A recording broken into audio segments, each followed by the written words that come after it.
A challenge awaits you, brave warrior. Embark on your journey to save Zelda and discover the origins of this heralded legend. Your destiny awaits. The Legend of Zelda: Skyward Sword HD. Rated everyone 10 and up. Rated everyone 10 and up.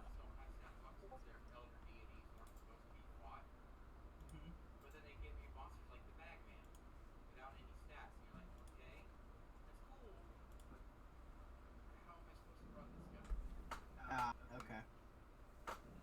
But that's fine. They give you ways to make the stats yourself, so you can customize the creature your way. Okay. Overall, I think it's a really good book.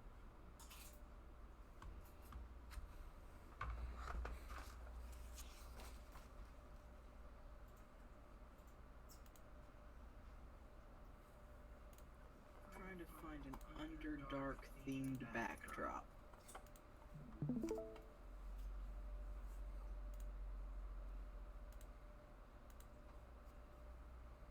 I know I like the new Underdark mode. Yes, that is nice. It's a lot easier on the eyes. It just popped up and I was like, ooh la la. Ooh la la. Okay, I kind of want to see how this thing works real quick. Bunker, chill out. No. So I made my character for your August game, Will. Yep. And now I'm having a heck of a time trying to figure out which spells I want. What are you playing? A rabbit folk illusionist wizard named Alakazam. Okay, I got you. You had to No. be, you didn't say we couldn't be fun thieves.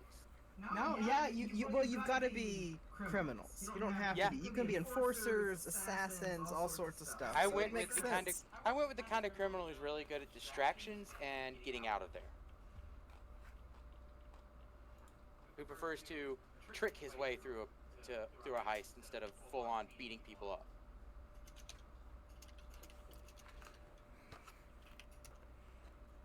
Okay, I'm there for it, man. I've got an assassin. I got a druid. I got a wizard. This is gonna be great. You guys are pretty high level, so you're gonna have a lot open to you. But I love it because literally, I'm saying, hey guys, you need to go steal this item. Go. That's it. Everything from then on is up to you guys, which is gonna be very interesting. Now do we get magic items or not? Or is that something you haven't decided yet? I think you guys should have magic items. I'm probably gonna do like 2 uncommons and a rare or something. Okay. Yeah, I should actually update that. Alright, so are we ready? Yep. Okay, because the stream's been going for 3 minutes and almost 4 minutes. Hang on, I'm not ready yet. God damn it, Joshua. You're never ready. You're never ready. I know. You're I can't help it. You're such a pain. You're such a woman. I mean, I do have okay boobs.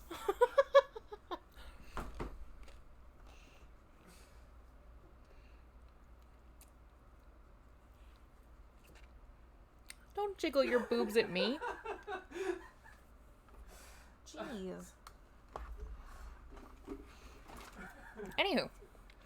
So, welcome back to Caves and Crawlies.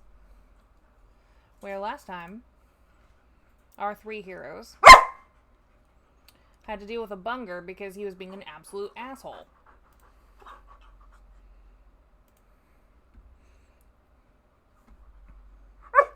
So, we have Thaddeus, Saloon, and Valuif. Saloon is the level 3 elf. You're not an elf, you're a drow. Paladin of Illustri. Why does it say elf? I am still an elf. You're not an elf. I'm Get a dark down. elf. Get down. Getting in trouble. Thaddeus, who is a level 3 ASMR, who is a bard, druid, Circle of Dreams. And Valuif, the elf ranger Gloomstalker, also a drow. Also level 3. And we have a level 3 goblin, whose name is Droop, who is currently somewhere. Who knows at this He's point. sleeping in the tavern. That's right. He never got out of bed because it was so comfortable. Because he went from slave to servant. He went from slave to barmaid. He went from unpaid labor to paid labor.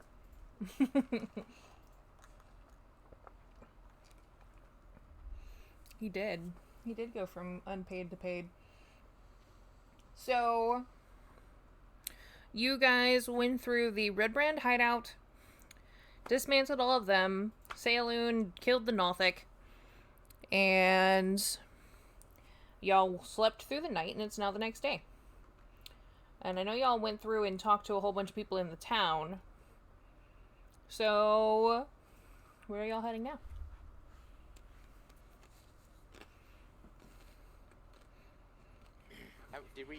What exactly do we want to do? Because I'm interested in the Thunder Tree.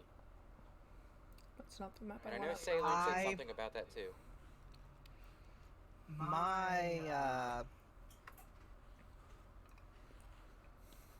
In character.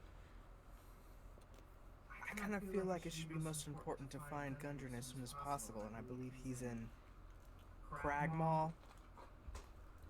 We don't know what they're doing to him. For all we know, they could be torturing him for information, and so I feel like putting that off is not a good idea.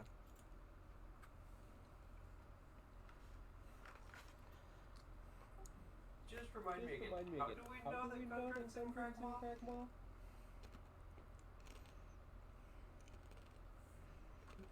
Yarno told us, right?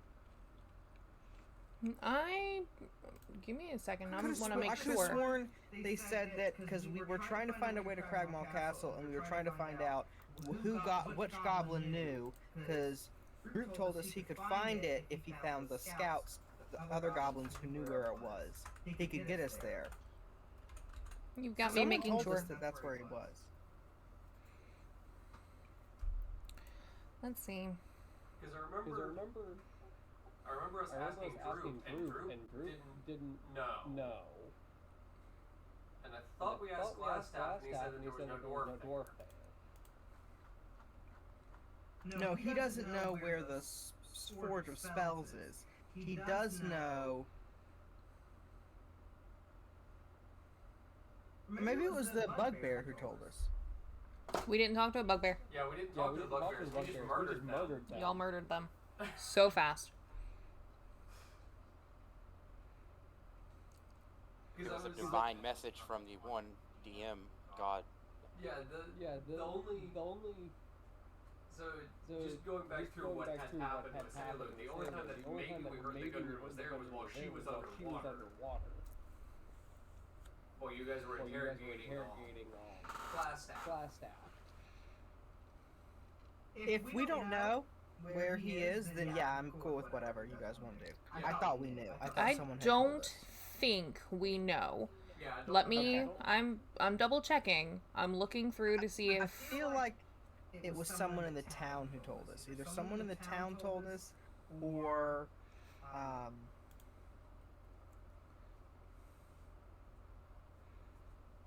it was Glassstaff.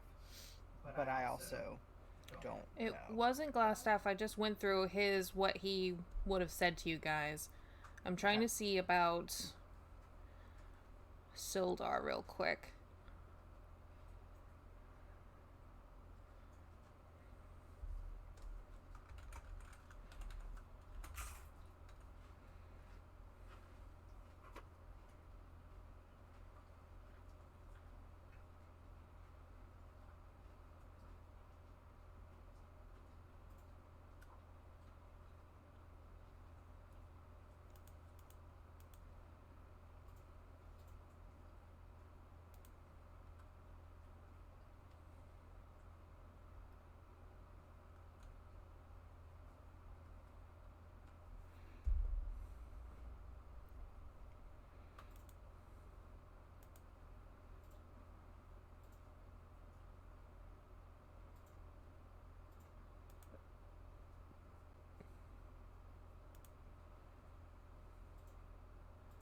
Sildar,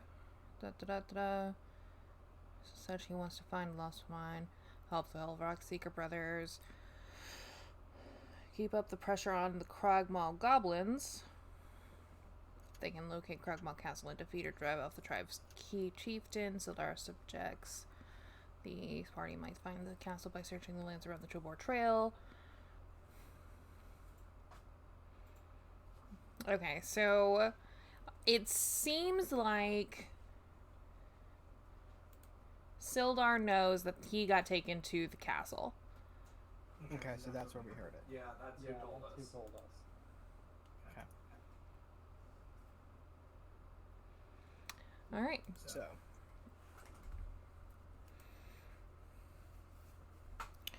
So that's kind of where I'm at, though I'm happy to follow the roots. I'm not gonna like pitch a fit about it, but I just feel like my character would want to save his friend as soon as possible, regardless of other options. If you guys don't want to do that, I will follow the party. I'm not gonna head out on my own or anything. okay. I mean, we can always go to Cragmaw, and we know where all the other stuff is, so we can always go deal with Cragmaw and then go do all the other stuff afterwards. Before heading That back. was my thought. Save him and then go help the town. And like, we don't even need Droop to show us the way. We can find the way there. All we gotta do is find some goblins. Well, I think he can get us to the goblins, and then from there they can take us to the castle. Well, no, from what he said is we'd just basically searching blindly for goblins, and then he could lead us to the castle after we find the goblins. Because he has no idea where it is either. So I don't see a reason dragging him along.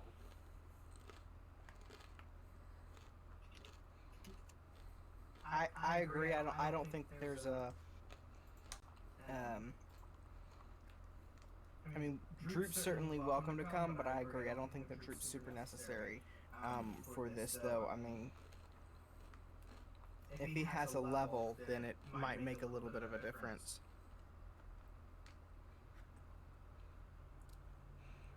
Well, I did make a character sheet for him, so. But honestly, I don't think y'all need the goblin, so.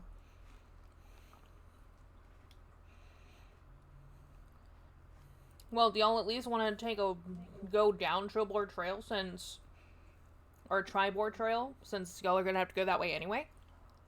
That's probably what we're gonna do. The other thing to think about is this is metagaming, but if we take Droop along, he's also going to take experience. Oh, I never give experience to NPCs, so I don't. It depends on how that runs out, but I'm not in. If that's the case, I would prefer to get the XP myself, but I'm perfectly happy for sharing it too, like whatever. Yeah.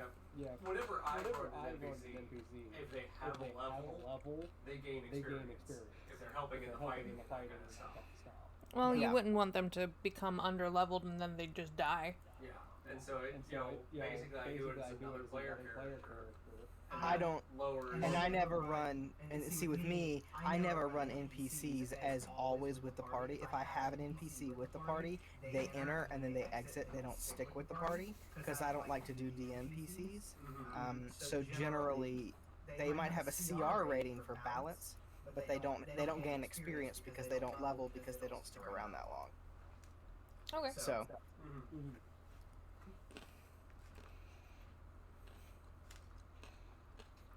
Thaddeus is being really quiet. He's probably watching nerds argue. I'm not. Shut up. I don't really care. The Thunder Tree thing sounds interesting to Thaddeus in general. But if both of you decide you want to go after Gundren now, I'm not going to argue. I'll follow along. And then we'll go to Thunder Tree after. Yeah. Let's just, go make sure that the dwarf is okay, because goblins hate dwarves. Okay. I'm down with that. We go save Gundren and then we go to Thunder Tree. Sounds like a plan to me. And we find Agatha, and we go handle all the orcs. Let's go save. Happy. I guess I didn't mean to roll that. Let's go save Gundren first, the guy who the reason we're all here, and then we'll go and do all the other cool stuff. I see a 12 and a con save. Yeah, I accidentally clicked the button. It means the drink I'm having is not going to make me drunk. As I slam down my tankard and go, let's go save Gundren. Alright. I want to make an alcohol table. Specifically for when people are drinking. I'm sure plenty exist. Yeah, did you say it's the morning now? Yeah. Or the next day. It's morning. Should we wait a while Well, no, and travel at night? I think it was like around 11 when we stopped. Because Thaddeus had just woken up. But Sandalwood and Malouith had been going around town, you know, fixing up odds and ends. Oh. You and I only had to sleep for 4 hours. Yeah. We got back. So we were out doing stuff already, and Thaddeus was still sleeping. Yeah. And then Thaddeus woke up and we went to the minor exchange, saw some children.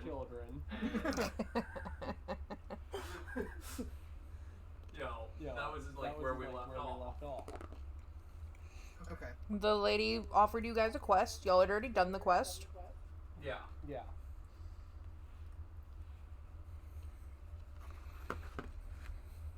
So Let's go save this dwarf. Let's just go save him, get paid for that, and then we'll be on our way. Another thing to think about is it might be dark by the time we get to Cragmaw this way, which would be better for us. Well, we'll be inside, so it won't really matter, but yeah. I'm good either way. I mean, we don't know the city of Cragmaw Castle. The whole thing could be technically outdoors. This is true. I just assumed castle, you know. But it is run by goblins, and they're not known for maintaining anything. It's also true. I guess. So where are we having this conversation at? Is it in the tavern? Yeah. Okay. I just want to make sure I know where I'm looking. No, we're having it in the pigsty next to the bodies getting eaten. I mean... Where did I get this beer from? Up your butt and around the corner. Shane, if Thaddeus' butt could brew beer, I'd have retired from adventuring a long time ago. Wow. You just walk in, it's like, hey, bartender, 1 ale. Yep, hang on.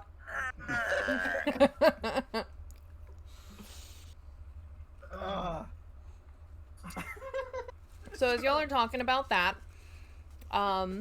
the barkeep walks over and he says, y'all are looking for Cragmaw Castle, right? Yes, we are. Well, I'm sorry, my voice is stupid today. If you go up the Trillball Trail, it's about 15 miles north of town. And then, unfortunately, that's all I got for you. You're looking at about half a day's walk just to get to the trail.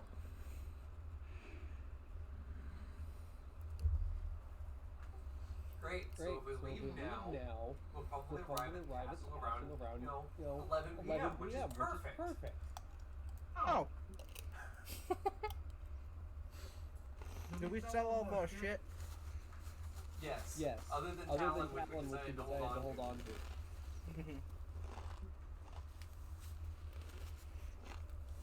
I guess we should get a move on. That sounds great. Let's go. Are we gonna walk, or do we need horses? I don't trust horses. Neither do I. I mean, I could transform into one, but it's like an hour, and it just wouldn't be worth it. Down in the Underdark, we ride lizards. Not horses. Saloon, I mean, if you want a lizard, I can try and find you one. I'll ask the other animals, but I ain't gonna make any promises. When they lick you, it takes like 6 baths to finally get the saliva off of you. I'm good. Why are you letting lizards lick you is the question. Valuith nods. It's pretty bad. You don't have much of a choice. They just, you hop off and they just, go for a little... That's when you roll up a piece of parchment, you pop them on the nose, and you go, no! Hat. That's a good way to lose a hand, friend. Yeah. I mean, it works on dogs and cats all the time. My hands are still here. Dogs and cats don't rip your arms out of their sockets when they lose. You clearly never seen a pissed off giant dog.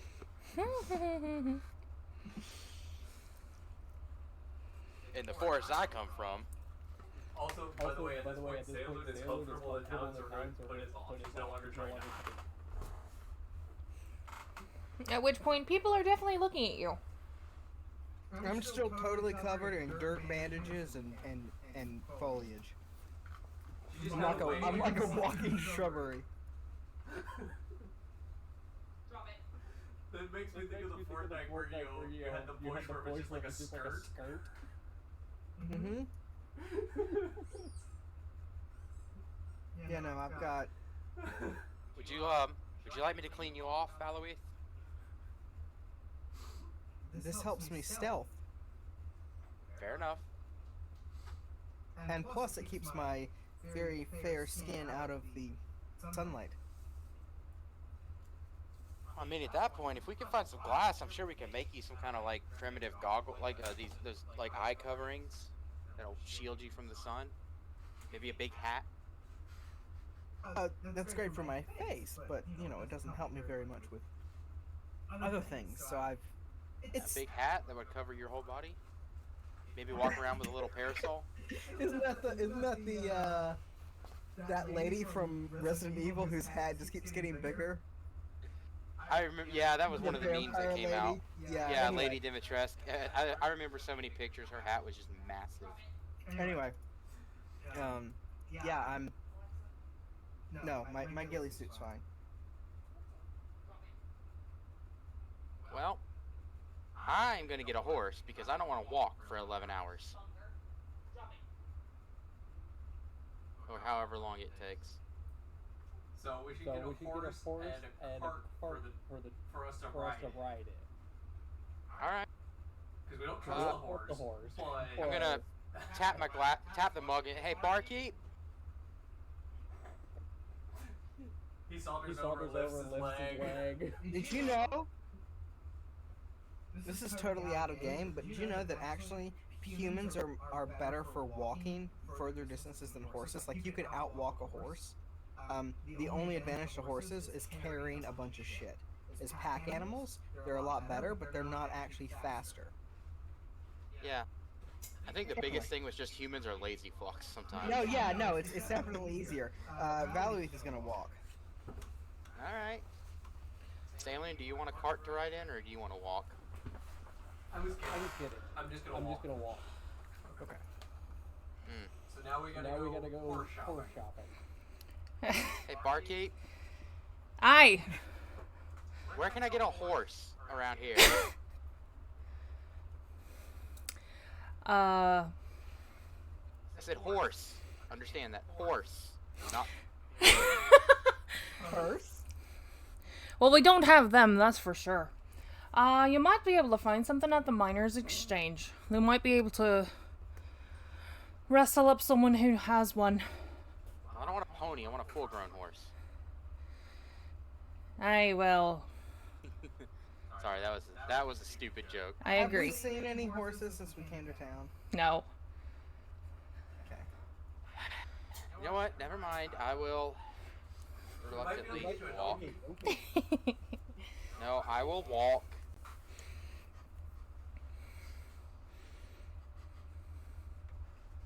Well, then let's get going. Okay. So, you'll leave Stonehill Inn and go around and go up the direction that you have been explained was the way towards the Tribor Trail. So, as you start walking, it is pretty grassy And it's definitely a well-paved... It's not really a well-paved trail, but it's a worn trail, if that makes sense. Does someone want to roll a d20 for me? I gotcha.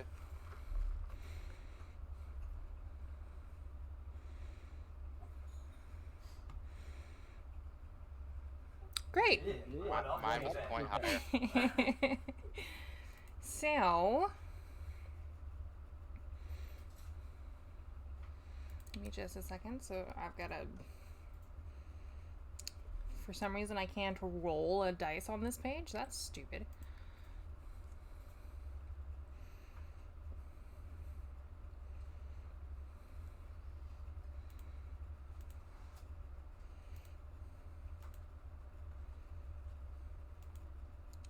Roll.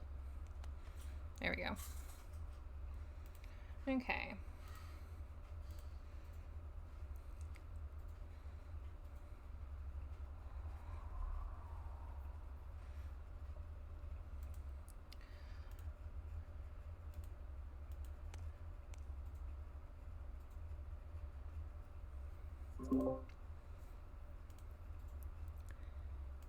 Can we say that I'm stealthing, like scouting ahead of the party? Well, at that point, I would have had to have you roll. Maybe after this one you do?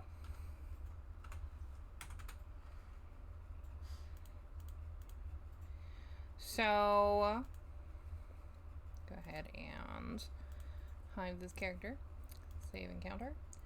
Run encounter.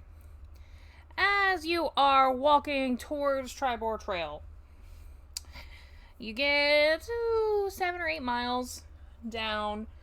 You know, he said that it was about 15 miles to the Tribor Trail, so you're about halfway there. When 3 hobgoblins kind of stumble in front of you on the trail.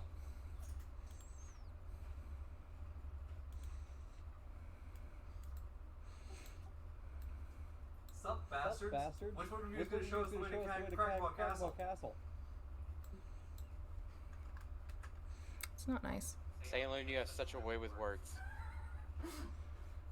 Not nice. I would also like to quit saying this.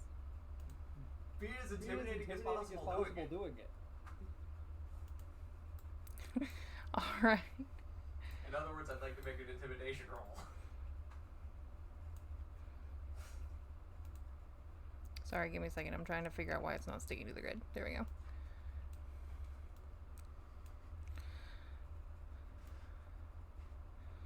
Alright, roll intimidation for me.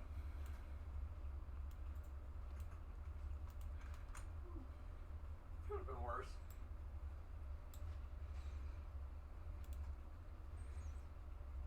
You rolled a 13. What is that against, if you don't mind me asking? It would be Insight, usually. Yeah, Insight? Say insight or wisdom.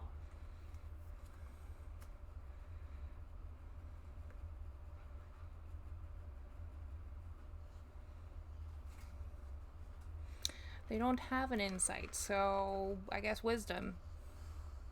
So you definitely were able to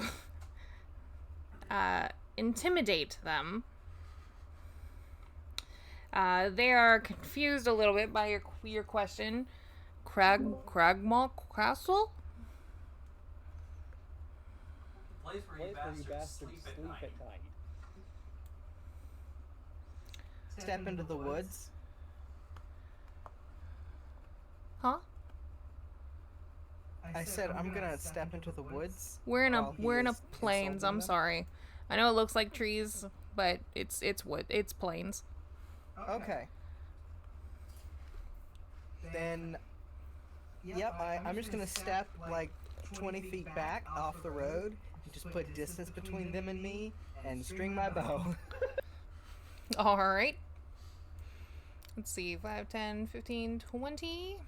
Yep. All right. So, Saloon, would you like me to try? Because they don't seem to be really willing to listen. No, he just insulted them.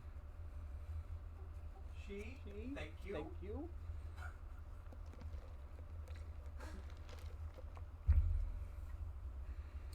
Try again. See if they don't. I've got an idea, but go ahead and try and intimidate him again. So as y'all are talking, one of the hobgoblins kind of pulls something out of their pouch that looks like it's a piece of parchment, and he looks at it and he looks up at Thaddeus, and he looks back at it and he looks at his friends. This one, yes. Sorry, say what now? That's going to cause Salun to jump forwards and throw a dagger at number one. Yeah, I might shoot him in the head. I run forward. Saloon. Run forward as well and pretend like I'm being useful. Okay. All right. So we're doing Initiative. Just so you know, Shanna, the audio for you is fine in the stream, but the audio for the rest of us is pretty quiet. Is it? Yeah. Okay, give me just a second. Right. And I will fix that. I'm back to the great rolls again.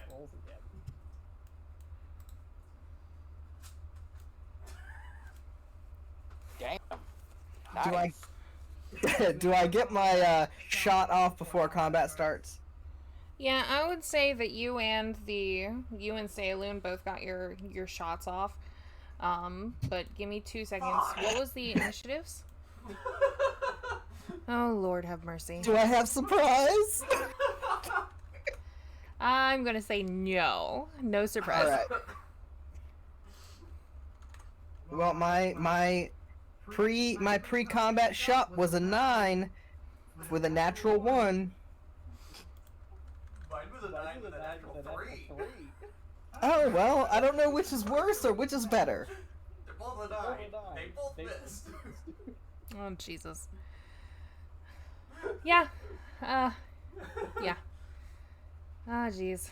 Well, after that lovely attempt at a attack, it is, in fact, Valweeth's turn. So, go ahead. Awesome. First round of combat, I get 2 shots. Let's see here.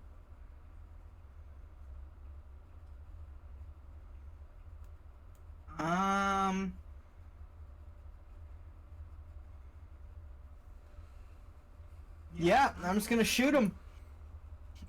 I'm gonna shoot the one that's closest to me.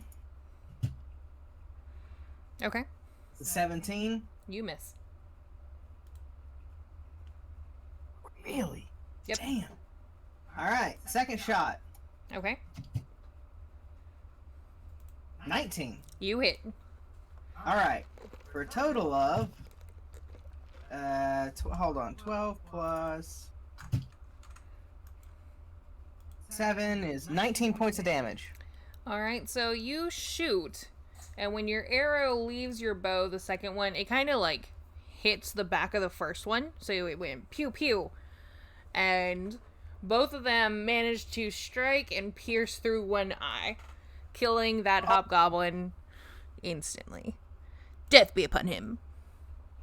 Okay, and then I'm gonna call out, I guess, my bonus action and just be like, do we want to keep one alive? That's it. Alright. It is now what... It was the one that just died's turn. This hobgoblin...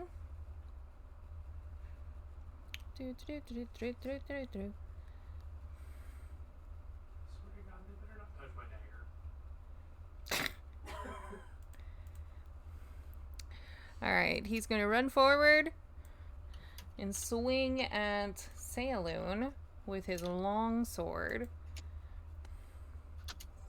Ooh, for a crit.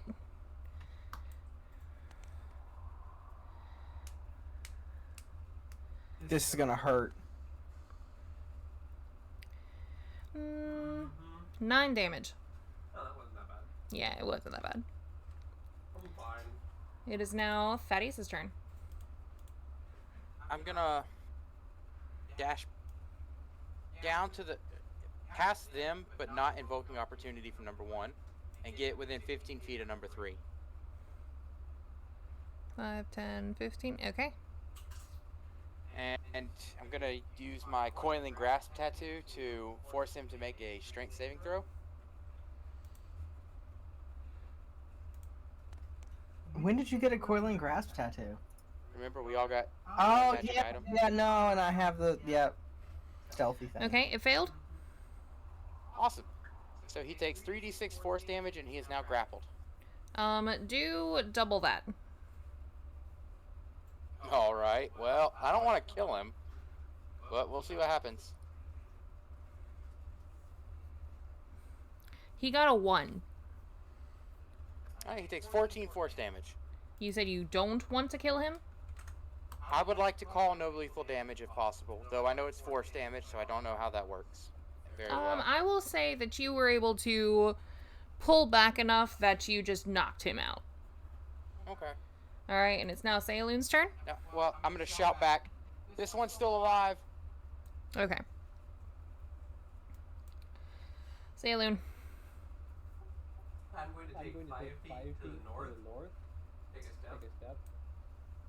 So that I'm now flanking. and swing at him. Alright.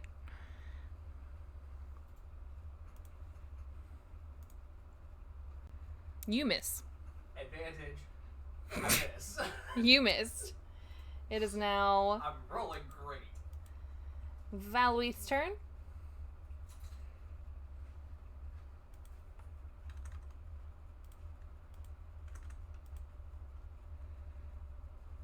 Valuith.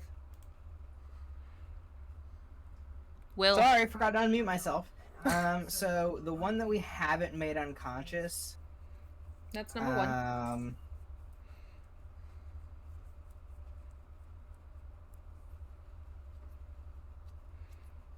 Yeah, no, I'm just gonna stay way back there and shoot him. Okay.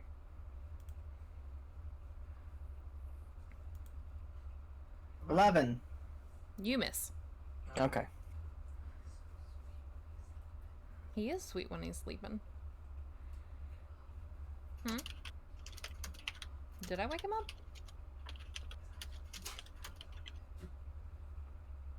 He's adorable. Oop, I don't know what I just did. Here we go. Okay. There we go. Alright, so now it is the Hobgoblin's turn. It's going to swing again, but this time it's going to put both hands on that longsword. I'm sorry, that was not the right thing to throw. Another crit! What the fuck? He's double fisting it. He's double fisting That was Salem's dumb. longsword. Joshua, that was dumb. Sayaloon takes 15 damage. Fuck, that hurt. He crit you twice. I've rolled 2 20s for these guys. What the fuck? Alright, Thaddeus. Alright, while the first one is still grappled, I am going to turn around to the other one. Okay. And let's see, what's a fun spell to end him with?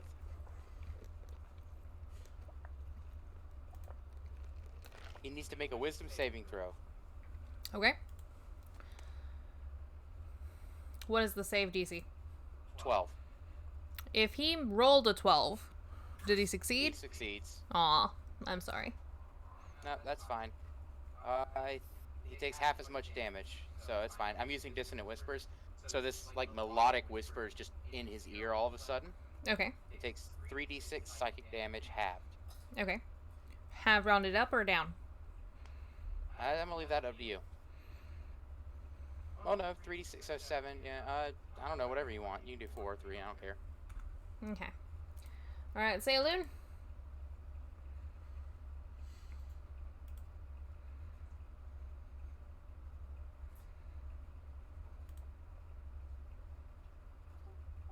I'm gonna swing at him. Okay.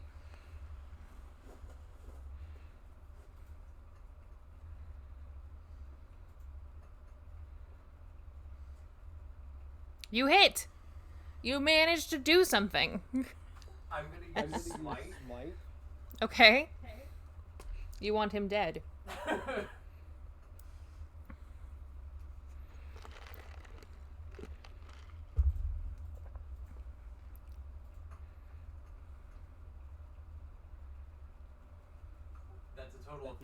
12. Alright. He dies. You smash his head open. Alright, everyone receives 100 experience. Okay, and I'm gonna walk over to the one that's unconscious. Mm-hmm. Can I tell if he's still breathing? He is still breathing. He's just unconscious. Okay, while he's grappled by the tattoo, I'm gonna pop him to wake up. Okay. Did you tie him up at all, or? I did not. I'm gonna walk over and start tying him up. Before or after Thaddeus has now woken him? Apparently after.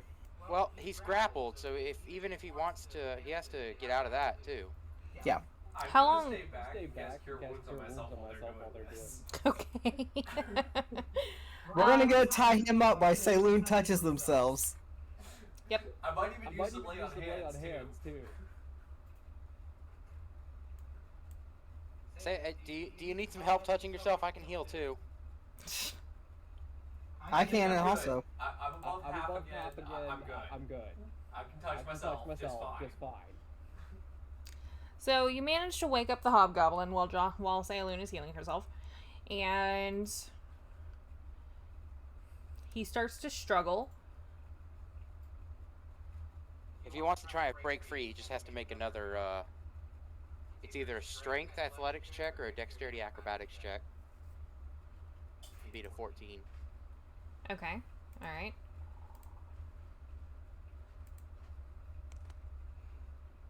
He needs a 14. Yeah. He manages to break free. Well, Cool. shit. So, Valuith is just gonna put an arrow through his knee. It's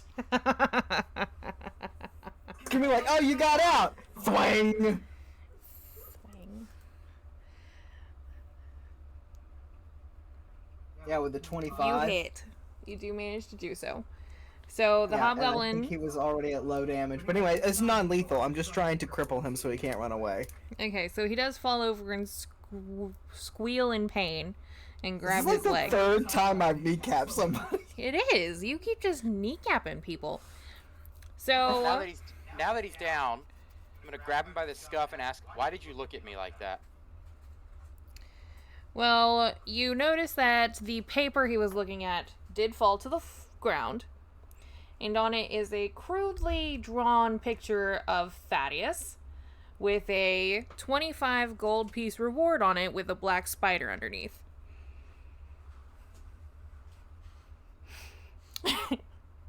Oh shit. I'm gonna walk up behind him and say, you might want to get that looked at. A Wait, what bounty. did Josh say? A bounty from Lolf. I'm going to produce flame. I'm gonna produce flame in my hand and then just burn the paper. Okay. That was evidence. Okay. I'm gonna begin to search the dead ones.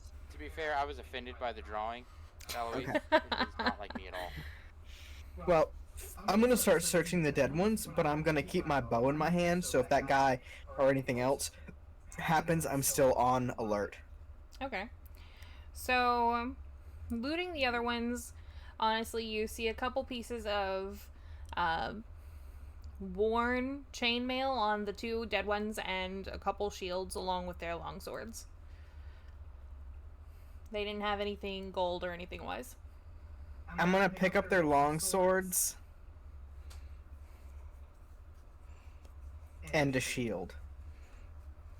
I'm gonna pick up 2 of their long swords and put them on my back, and then I'm gonna pick up a 3rd long sword and a shield, and I'm gonna be like, "Hey guys, I'm a hobgoblin."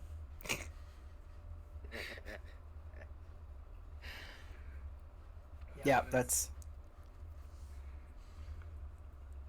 Alright, so I'll look back at him and say, "Where's Cragmaw Castle?" I know nothing. I slap him. I touch the I touch the arrow that's in his knee and start jiggling it back and forth. You guys are ruthless. So the slap gets like a glare, and then the jiggling of the arrow causes a screech. But he continues with the "I know nothing." Sailun is gonna walk up, pick up her dagger, and cut off his left ear. Holy shit. God. I would like to attempt to persuade him to tell us things. Holy crap, you guys. Good lord. Alright, give me the... Where's this? Alright, go ahead. I'd say...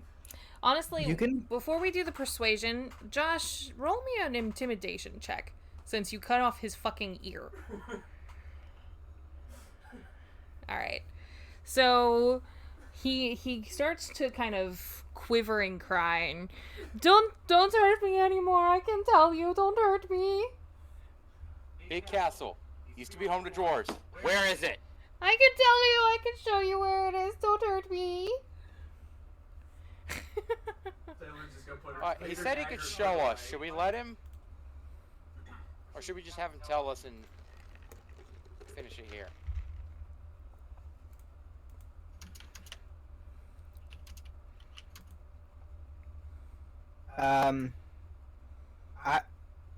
I mean, he attacked us on the road, so he's a brigand, therefore a criminal. To be completely fair, we attacked first, but he was probably planning on attacking me. He had a bounty on you, and he was... Yeah. Yeah, so they were going to attack you. For all we know, he could have tried to ask me nicely if I'd be arrested. Which is still... Anyway, I was thinking we could do a couple of different things. We could let him lead us to it. I'm fine with that, because if he turns on us, I'll have a couple shots before he gets out of range. So I'll just shoot him, and we leave him at, you know, barely able to walk speeds and just follow him. And we can decide if we want to kill him later or now, or, you know, whatever, anyway, on the way. Or, I can put an arrow in his other knee, and we can leave him, and, you know, just leave his fate to be there, or we could kill him. I kind of like the idea of leaving him incapacitated, and just letting the fates do as they will. But we don't know where we're going, and he does, so it might be more beneficial to let him help us. I feel like we should let him lead on a leash, just for the fear factor when we show up. Let them see what we've already done to some of them. I feel like we should not let them see us at all. If you guys want, I could summon an animal to scout ahead for us. Or I could do it. Yeah, but it's less dangerous if it's a creature of a summoned creature and not you. I agree. What if they kill you? About the not getting seen, but we can still go for the fear factor of, yo, if we get seen. Because, we're barely on the road and we've already run into a scouting patrol. We're probably going to run into a lot more.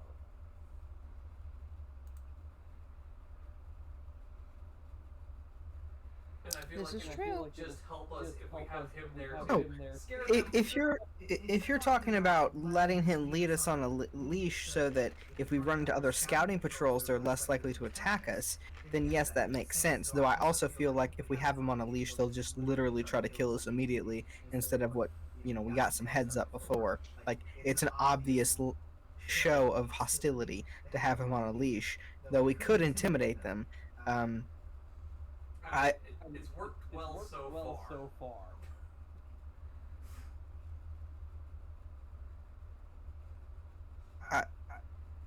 Okay.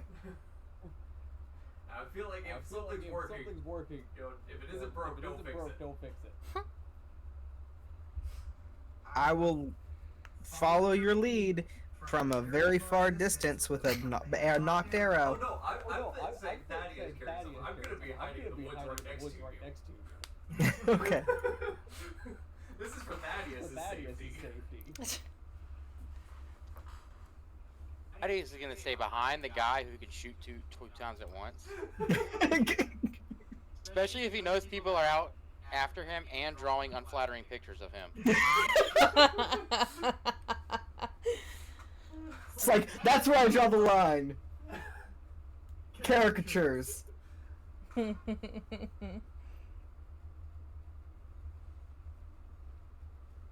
Alright, I'll take out some rope and begin tying up our prisoner. And I'll show him the blood-stained rope that we use to tie up our prisoners, and I'll be like, this is our prisoner rope. The last one tried to run, and I put an arrow through both of his eye sockets. I mean, So don't try to run away. did cut off his ear. He's currently not doing anything.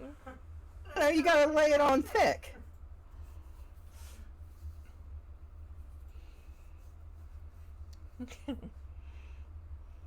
Alright, so I tie him up and help him to his feet.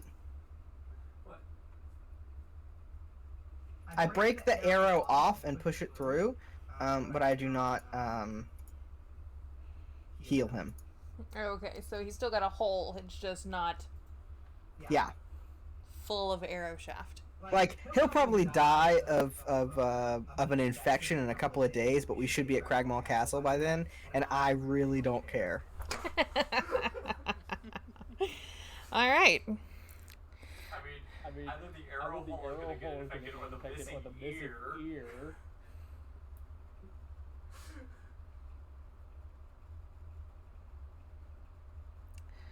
All right, so y'all are on your way with him in lead. He's leading you straight down the path that y'all were starting in. Now, I would like to stealth. And wait, we said we're in the middle of the plains, right? Yeah, you haven't hit the forest. Okay. And yeah, I would still like to stay off the road, stealthing if possible. I don't know if there's any cover, but I'm moving at a stealthy pace. I'm not in my favorite terrain, which I guess makes me go slower, but whatever. I'm gonna probably stay about 50 feet from the party, so as to not... Hello. Hi, Freelancer, and hello, I want to be close enough that if the Hobgoblin tries to run, I can get a couple of shots off before he gets out of range. So about 50 feet back. Okay. Saloon would like to Hobgoblin and whisper in his right ear, since he's missing his left ear. If you value your left testicle, you're going to do everything you can to keep other scouting parties from engaging us in combat. God damn, Joshua. Holy shit. Fuck. Are we the bad guys? Are we the bad guys? We'll do anything to make sure good is accomplished. Oh, Lord. Oh, Lord. Alright, so y'all are walking, like I said, continuing on the path for the remaining 7-ish miles that you had previously, that you had left to go to get to Tribor. Now, once y'all get to Tribor Trail, it goes west and east. Valweath, since you were the one to save Sildar previously, you know that to the west is the Cragmaw hideout, where you got Sildar. Now, what the Hobgoblin does is he actually walks off the path and just keeps going straight. And in the distance, 10, 15 miles maybe, there is some tree cover. And it seems that he's heading that way. However, after about 10 miles, you have to stop to make camp. Y'all have been walking a long time. Several hours. I shoot a dirty look to Saloon. That's it. I shoot a dirty look to the Hobgoblin. I shoot the Hobgoblin. I'm just kidding. So y'all have been walking roughly 10 hours for roughly 24 miles. Okay. Okay, so that's why I'm saying y'all are probably going to stop to... bitching about his feet. Okay. So we make it to the tree line? You did not make it to the tree line. You're about... How far is the tree line? You're about I would say 5 miles from the tree line. And I wiggle my. You can't see my eyebrows. Never mind. Do you guys want to keep going till we get to the tree line, or should we just make camp here? I mean, you still have a couple hours of daylight. I feel like we should try to make it to the tree line. It's possible the tree line will be more dangerous, but it will provide cover, firewood, potentially more food. So, like, it could be more dangerous, but it has a lot more to offer than out here. I mean, I got you covered on fire and food. Don't worry about that. I would also say Right. no fire anyways. It's just a beacon. I mean, fire is good for keeping away natural predators, but yeah, I mean, we could just sleep in the dark. I'm okay with that. Obviously, I can see it. We can see in the dark, and I'm invisible. But I was just gonna say that the tree line was probably gonna offer us a more tactically superior position and gonna give us more cover than being totally exposed out in the plains. However, if you guys stop, I will stop with you. I say let's make it to the tree line because of the cover. But again, no fire, and we're gonna have to, you know, I'd say, Valuith and I should take shifts watching. You know, one of us takes first watch, and the other one takes second watch. Mm-hmm. I agree. Let's see if we can get there before dark. I mean, even if we get there after dark, it'll still be fine. As long as we don't light any torches or anything. Right. Okay. Alright, so y'all continue walking. It does take you another, I would say, 2 hours to get to the tree line. It is eking into total darkness. Of course, our 2 drow don't care. Does Thaddeus have dark vision? Yes. Okay. So, yeah, none of y'all really care. You're just kind of dragging the limping hobgoblin along at this point, because he's almost hobbling, and he's a hobbling hobgoblin, in pain. But you do make it to the tree line and are able to, in fact, take a rest inside the tree line. Okay.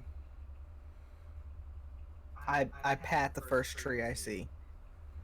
I just give it a good pat. All right. And do you want to take first watch, or shall I? I don't care either way. Why don't you take first watch? Okay. So I'm gonna go into just find a nice tree to sit underneath and go into my trance. Okay.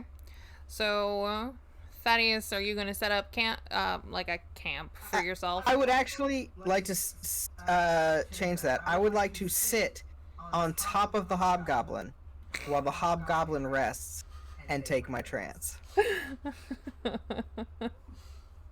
All right, so you're going to sit on the hobgoblin, who is definitely in pain. Mm-hmm. I'm not putting my weight on his chest. I'm probably like sitting with like my legs like around him. Either like I'm going to like that the meditation pose, except that my legs are like wrapped around his torso, or if he's laying straight down, then my legs are like we're cuddling, except we're not cuddling. All right. I mean, I hate to be Okay. the bad guy here, but has he died of blood loss? No. No. Because he's been He had carrying one a hit point. wounded knee and his ear. We never patched that up. Honestly, I'm going to say no, not yet, but he's looking really haggard. He's gonna get a long rest, guys. He'll be okay. He gets all his hit points back. Since we're making a camp, I'll set up mine, and I'm gonna, I guess, cast Goodberry so everyone can have something to eat. And Okay. Are you gonna give one to the hobgoblin? Give I him give one one health. to me, one to Valuith. I'll give 5 to Saloon so she can get 5 more hit points. And I'll give 4 to the Hobgoblin so he can have a little health. So he has Treat. 4 health. Okay, when you heal him, after you heal him, I go, you don't need your hands to sleep, and I'm gonna tie his hands and his feet together, so he's basically like Hogtied? You're gonna hog-tie the hobgoblin. Yeah, I am hog-tying the hobgoblin because he don't need that to sleep. Oh, Jesus. I know hog-tie him so his like arms and legs are behind him. Like I hog-tie him so he can like lay down, but he At that can't. point, why don't we just tie him to a tree? That's a great idea, Thaddeus. I tie him to a tree. So That you way just he can sleep and he doesn't look ridiculous. hog-tied him, and then you decided, oh, that's a great idea, and untied him, and then tied him to the tree. Oh my god. I'm not a smart elf. Meanwhile, Sailor's just, flipping her dagger in her hand, watching him the entire time. Just staring him down. The hobgoblin? Yes. Are his wounds still bleeding? No, they've clotted, but, it's definitely hurting. So he's gonna survive the night. Yeah, I would say he survives the night. You gave him Cool, 5 I'm health. going to bed. Alright, so you managed to go to sleep. So Saloon's on watch. Now, as y'all are doing the switch from Saloon to Valleaf, one of you roll a d20 for me. Is this perception? No, it's just rolling to see if anything happens. I roll. I got a natural 1. I trip and fall over a root. Alright, so, as you go to stand, stretch from your wonderful trance, you actually manage to catch yourself on some extra rope from which you tied the hobgoblin in and fall forward, and your face lands right in front of his, like, an inch from, like, making out with the hobgoblin. I've had worse. Okay, yes, sorry. I wait. So I thud to the ground and I look at the hobgoblin, and when his eyes open, I say, "Watching you."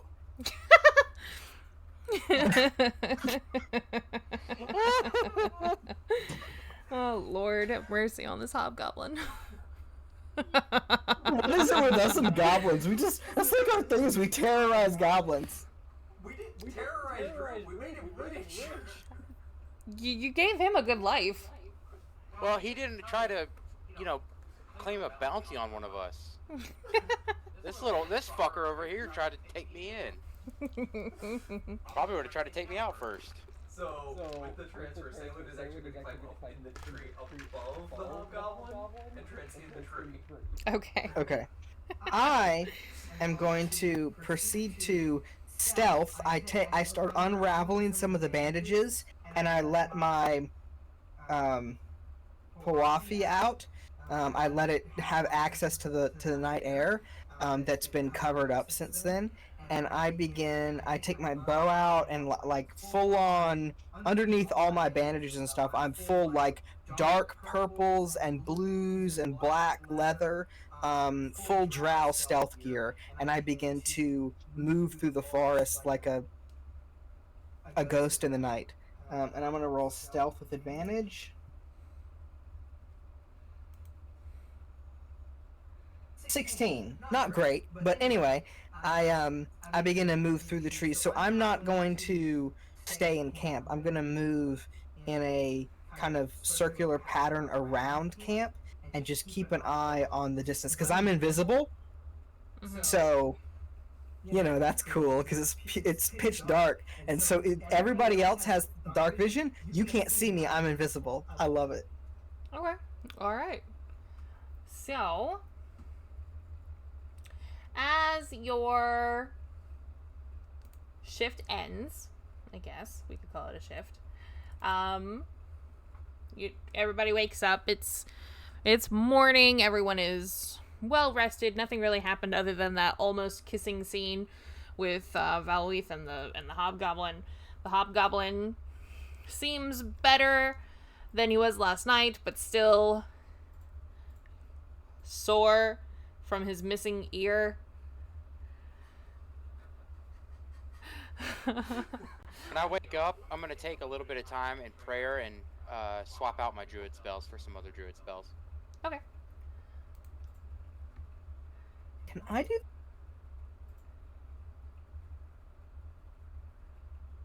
Whatever. Sailor is going to come down on the opposite side of the tree and stealth away because she needs to quickly use the restroom. And does not exactly want anyone following. All right.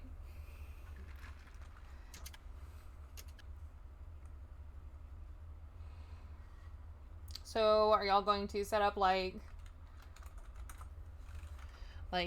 food, breakfast? Just kind of like tell me what's happening.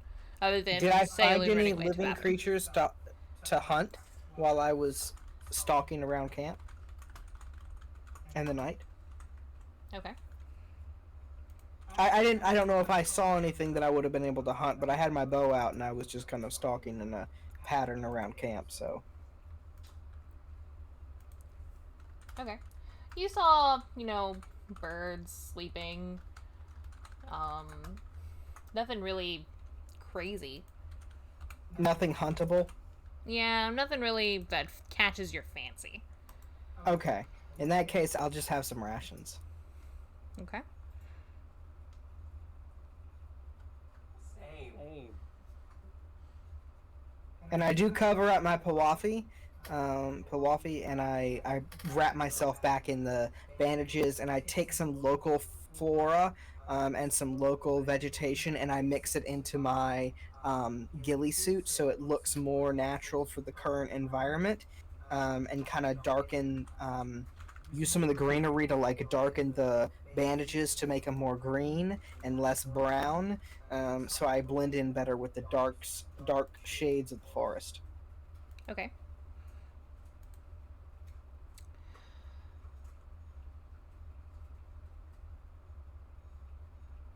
Alright, and then, so, Sailun's using the restroom.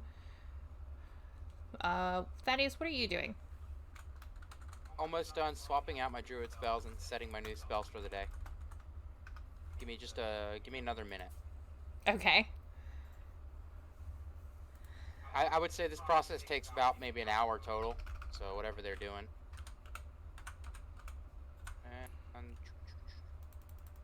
Okay. Alright, I am ready to go. Okay.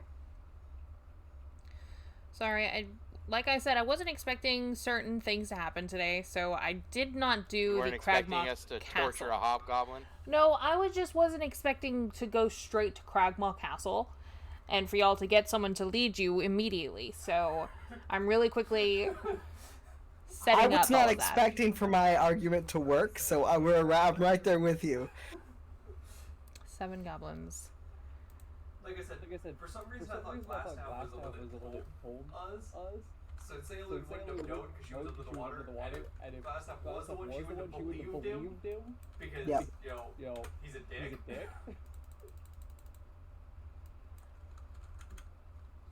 It was like, I know my character truly thinks it's important, so I don't know why I remember that. Yeah, pretty much. Yeah, because I'm like, I don't think it was metagaming, but I'm not sure. I didn't either, I just couldn't remember who had told us. Yeah, exactly. I know I was right there with you, because I'm like, I don't... Yeah.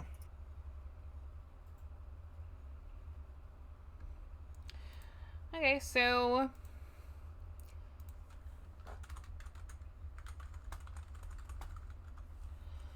So y'all are able to finish, I guess, pulling down all of the stuff that you may have put up. You've got the hobgoblin in, I'm gonna assume, rope, because he's now more healthy. Okay.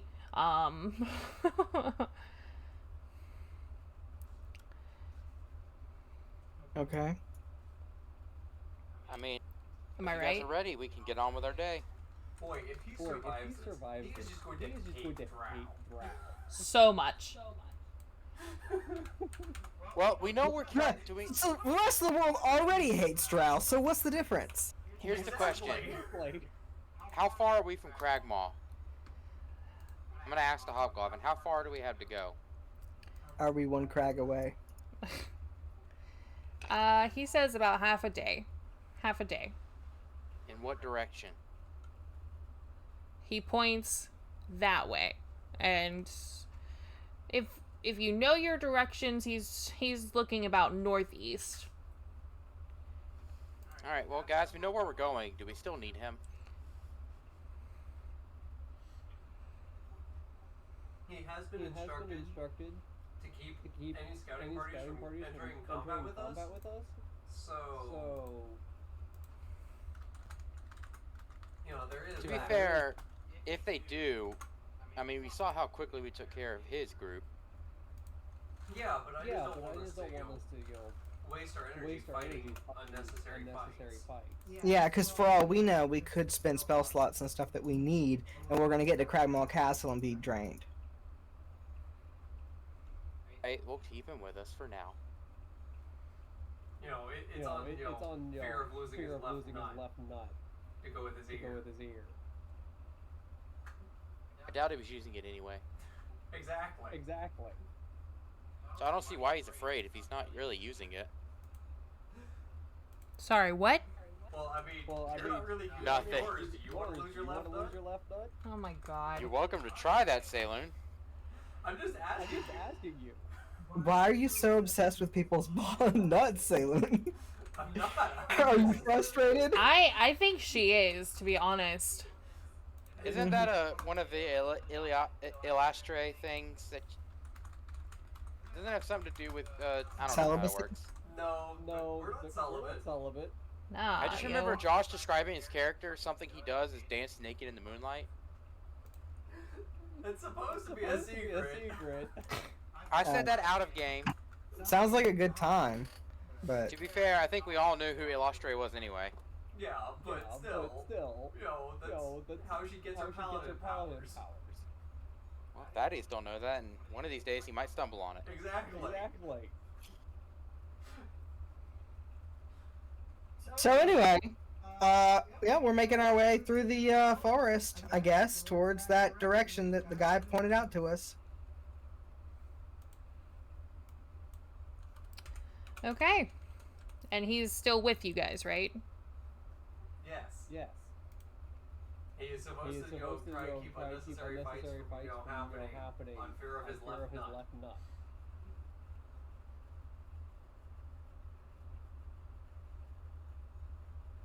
Okay. Alright, so...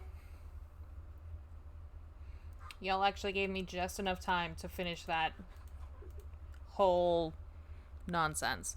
Alright, so... Glad we could help. I appreciate it. So... Roleplay. He leads you northeast through the trees, and you're not sure if it was like... Maybe there was a path he was following, because he's making very deliberate moves through the trees. And eventually you do manage to find yourself in front of a castle. Let's see. Just want to make sure. As soon as I see the castle come out of the forest, I'm gonna stealth. Okay. The castle consists of 7 crumbling towers of differing sizes and heights, but the upper stories are all in varying states of decay and collapse. A short flight of steps leads up to a terrace in front of the main entryway. Past the wreckage of a pair of sundered doors lies a shadowed hall. Round towers loom over the entranceway, with dark arrow slits looking down on the terrace. Saloon followed suit as well. Alright. Oh shit, where'd everybody go?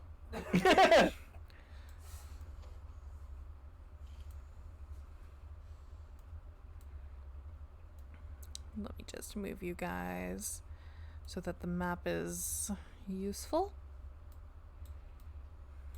Ish.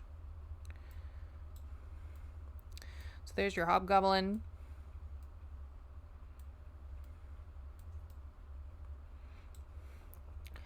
So you've got the two staircases up into the decayed doors into a dark hall. So Saloon and Valuith are still probably not anywhere near the Hobgoblin or Thaddeus. Better? Yeah.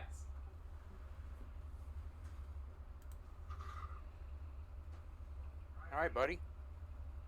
I guess I'm gonna send the Hobgoblin in first. Well, he's gonna tell him we're here.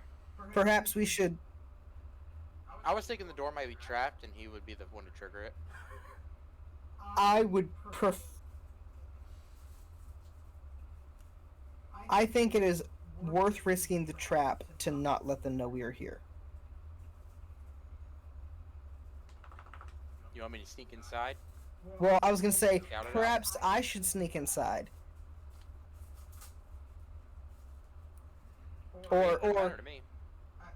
what about this? Let me get a let me walk around the perimeter and get an out kind of an idea of what we're looking at. See if there are any other entry points. See if I can see any guards. Get an idea of what we're thinking about here. All right. In fact, and I look at Saloon, it might be worth waiting until nightfall too. You said you were going to go around the perimeter, right? Yeah. You want to go one way, I'll go the other? House. Oh, you're a dex-based fighter, aren't you? Yes. Yeah. Okay. Yeah. So yeah, why don't we do that? Okay. So the one that goes south will find his way around this way. Notice that there's Sorry. Is that pile of rubble there? Is it? Can you get through the building? Let me see.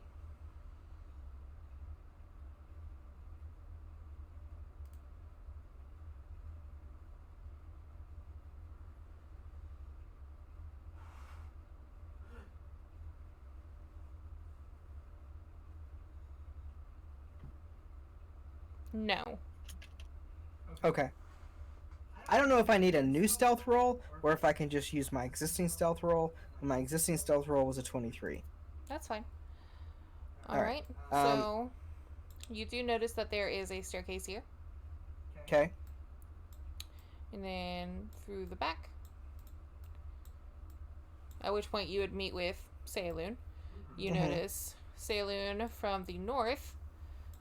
There's the rubble here that leads into the tower, but another one of those that you're not going to be able to really climb into.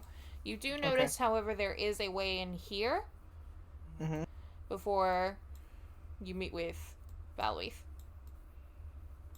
So with that way in that Salem saw on the north side. Okay. Is she able to actually see in there? It's like see that there's all the barrels, stuff like that, or Wait a second.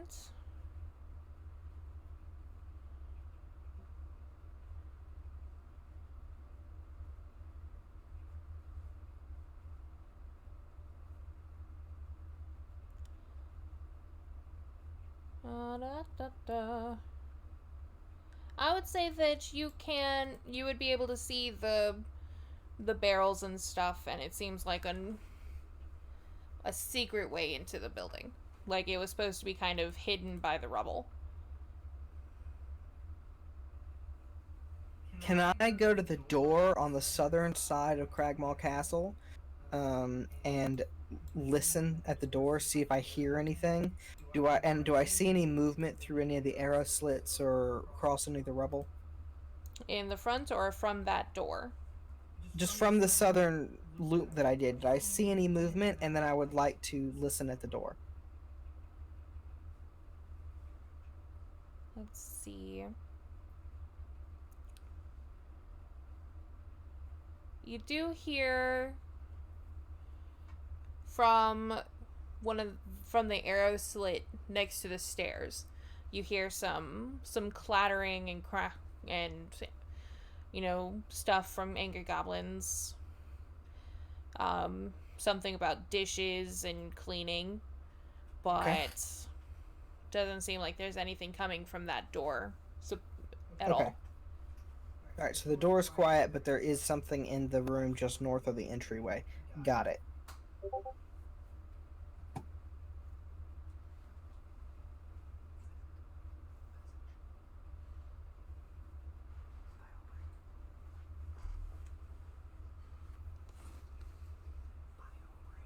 Okay.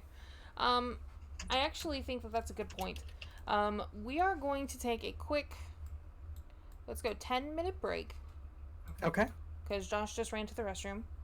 And then we will be right back. Sounds good.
we're still waiting on Shayna.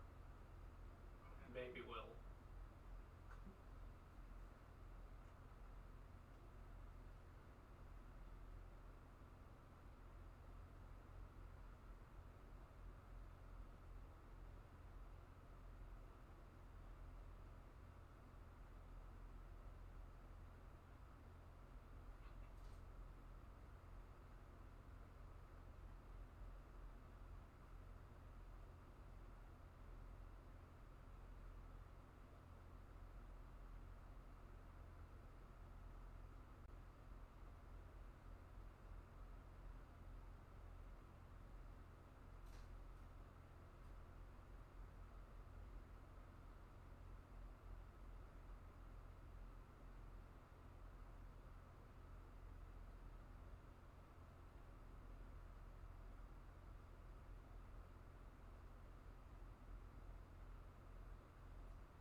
I'm back.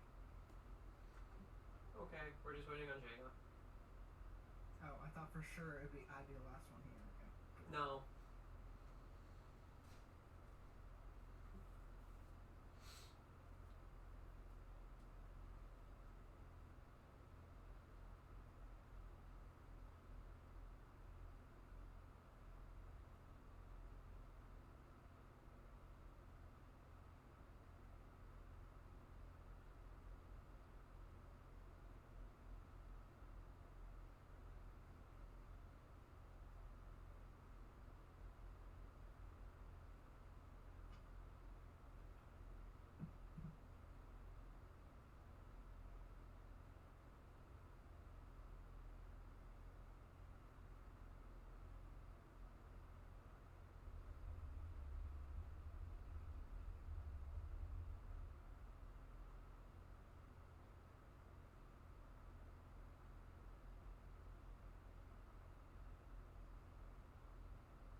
we have returned. Is everyone back? Yes. I'm here. The only one I haven't heard from is Valweith, who is muted right this second. Who was here? I'm sorry I took so long. I'm here. Okay. No worries. I was just I didn't have my headphones in. Ah. Okay. Well, now that everyone has returned, I don't know if it was just Josh and I that ran away or whatever, but I got a sandwich. nice. I got food and beer too. Nice. Very nice. Oh, I forgot the beer. Darn. I guess we can wait another 20 seconds for you to go get a beer. He told him the Hobgoblin. He don't need to know. We'll tell him when he needs to later. Alright, so I know that Valweith was looking at that southern entrance just to see if anybody was around. Sayaloon had asked about the northern entrance. What are y'all thinking? So I want to seeing the barrels and stuff. I want to investigate a little bit closer, not quite going in, but just like, can I see if like it's barrels, like, supplies in there, or if it's just random crap? Okay, give me just a second. Let me find out for you. Okay, so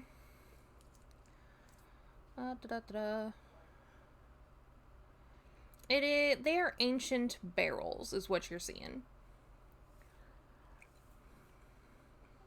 So basically, we'll try to figure out, do the goblins currently use that as like supply storage, or is it just, you know, where they stored all the crap from the people who were there before them? So it looks to be like it used to be a storage room way long time ago.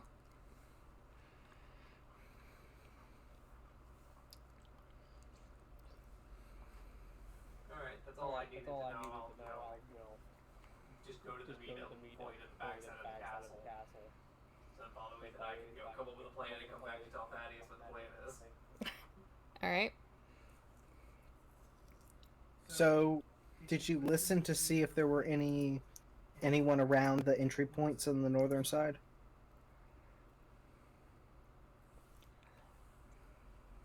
No? I know of at least one room in the castle that is occupied. Yeah. You didn't really check out that northern entrance. Pretty sure it wasn't occupied.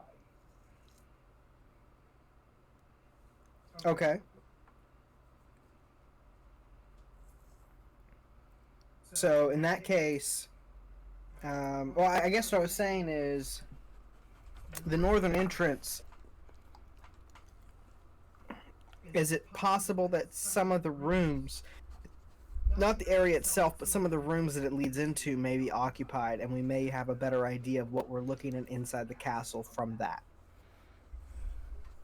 We can go back and go in and find out. I'm cool with that. Okay. So we'll go. The microphone is getting puppy kisses. So you two are going back to the north to go look a little bit closer. Mm-hmm.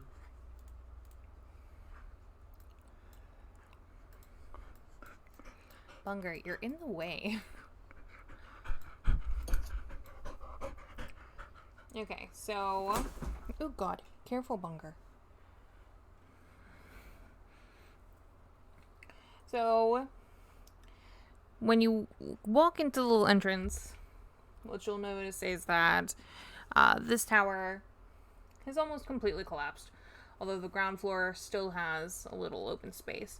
Rotting crates and ancient barrels show that provisions were once stored here. A heavy curtain blocks a crumbling area to the south, and an intact door leads east. Sayaloon's gonna walk up to the door and blind sight to see if there's anything within 10 feet of that door. Okay, give me just a second. Why didn't I pull up that map? Because I had dummy.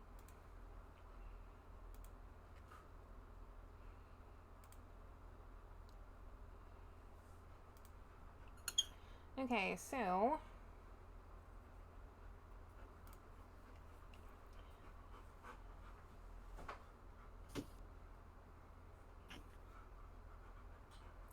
So, you don't hear anything from this doorway. Or you don't sense anyone behind this door. Or how far is that sense? 10 feet? Okay, no. You don't feel like anything is there. Gonna do the same thing to the curtain. I'm gonna stand in the middle of the tower with an arrow on my bow, just prepared for anything.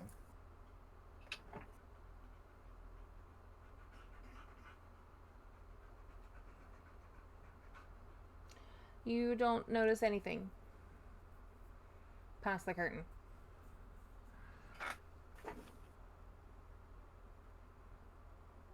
I'm gonna do a signal for us to head out. Once we're far enough away, I'm gonna say, I think this is a good entry point. Two options, and nothing at either option within 10 feet of those. I'd agree, though keep in mind, if we go in here, it looks like we're going to be in the very heart of the castle. We're going to say this once we're far away. If we go in there, we'll be in the heart of the castle, so we could be flanked. Whereas if we go in through the front door, at least we know all of our enemies will be coming at us from one direction. So that's the problem with cutting them off and going right in the middle, is that you can't really figure it out. I was going to say, let's recon the front door and just see if there's a better option with the front door, because sometimes the simplest option is the best one, because we haven't really put a lot of effort into that, and then wait till nightfall and come back and enter through whatever chosen access point. Well, also, we've got all that debris in there. We can just, line that off to prevent flanking. No, when I say flanking, I literally mean they could come at us from multiple that's what I'm saying. sides. If we put a whole bunch of debris in the way, they're gonna have to fight through the debris and fight us on uneven ground, which would be a very heavy disadvantage against us. Right.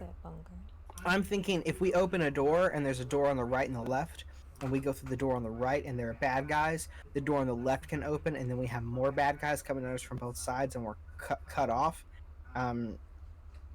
which I think is very possible if we go right into the heart of the castle. Whereas if we start on one end and work our way down, it really cuts off our ability to get flanked. Not flanked as in... Yeah, you get what I'm saying. People come from the opposite direction, not the actual... So moving debris around wouldn't really help us in that instance, because we would be moving through the castle and wouldn't really have the time to do so. Though I think taking a look at the front door is a good... Yeah, we should check all of our options. I agree. I just No. I feel like entering in a back No. way like that is a good idea, especially if we can set up some kind of No. distraction to kind of attract most of them to another side of the castle. No. Mm-hmm. I Bunker. agree. If we can maintain No. the element of surprise, going in right there in the back door is the best option. Get a toy. Alright, Give it to we her. just need to see if we can set up some kind of a distraction. Get the toy. Get the toy. Bunker, get the toy. Get the The problem with going in stealthy is you make it through like 4 layers of guards, and then they find you, and now you have 4 layers of guards coming at you from the opposite direction. Well, So, plan would be we're gonna go in stealthy, but we're going to remove those guards as we go through them. okay. That way there's So- not multiple layers of guards to go come up behind us. Alright. Let's go back to the front door. We're going to circle around the north side to the front door and take a look at it. I'm sorry, I was distracted by dog who was barking at me. So y'all are going to the front door? Yes, and I'm going to go up the stairs, and I'm going to listen and see if there's anybody around, and just kind of like poke my head in the door. I am going to look for traps.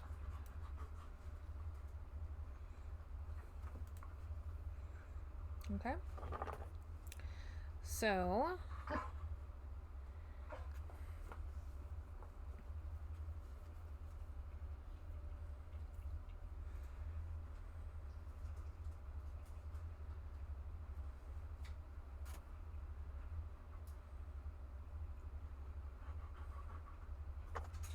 So you do not see anything inside of that door. Ow.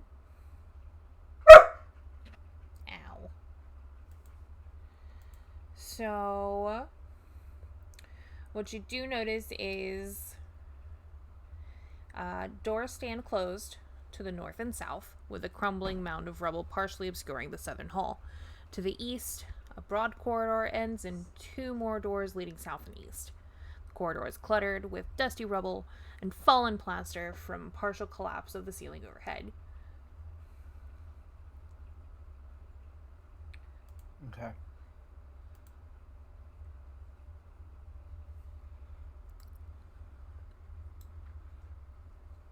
But you do not see any creatures or anything. And y'all waited until night, right? Not currently. Okay. We can't got here during the day, but we're gonna wait until entry. Okay. During the night. So I know it doesn't really matter to you guys, but it is very dark lighting in the room. The only light coming from inside the 2 doors that you're currently standing at. So there are some lights coming from within the castle. No. Currently it's only the lights, the only light that you can see is the light from the door you're standing in. Okay. So you're saying light from outside? Yeah. Okay. So I'm going to go back and I'm going to tell them there's doors to the south, doors to the north, and doors to the east. There's a lot of doors. All the doors. Sounds like that's more the center of the castle than the back of it. Yeah. Ow. Alright, so I guess we wait for nightfall and go in the northern entrance.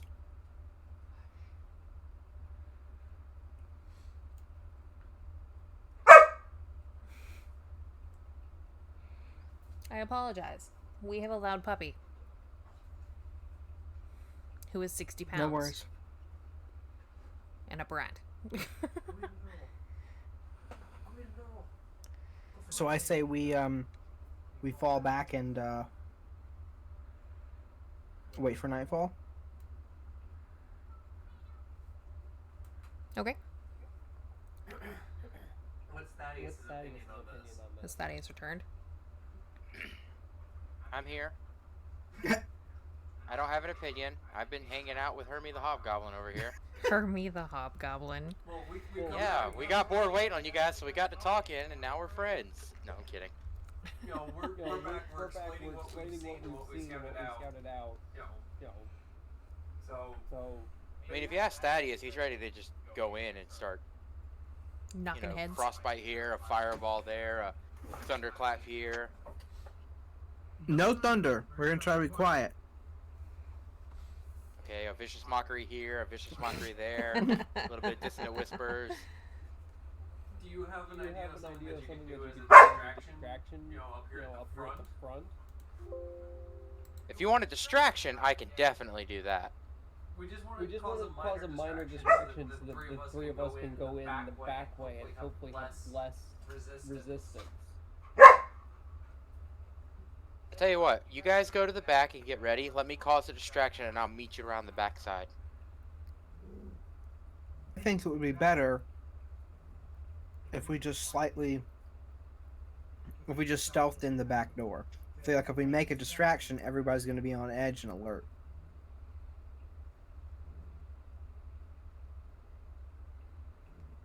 I mean, what do we do about Henry here? Hermie. So we're going to retreat back into the forest. Well, we can't kill him. I've already named him.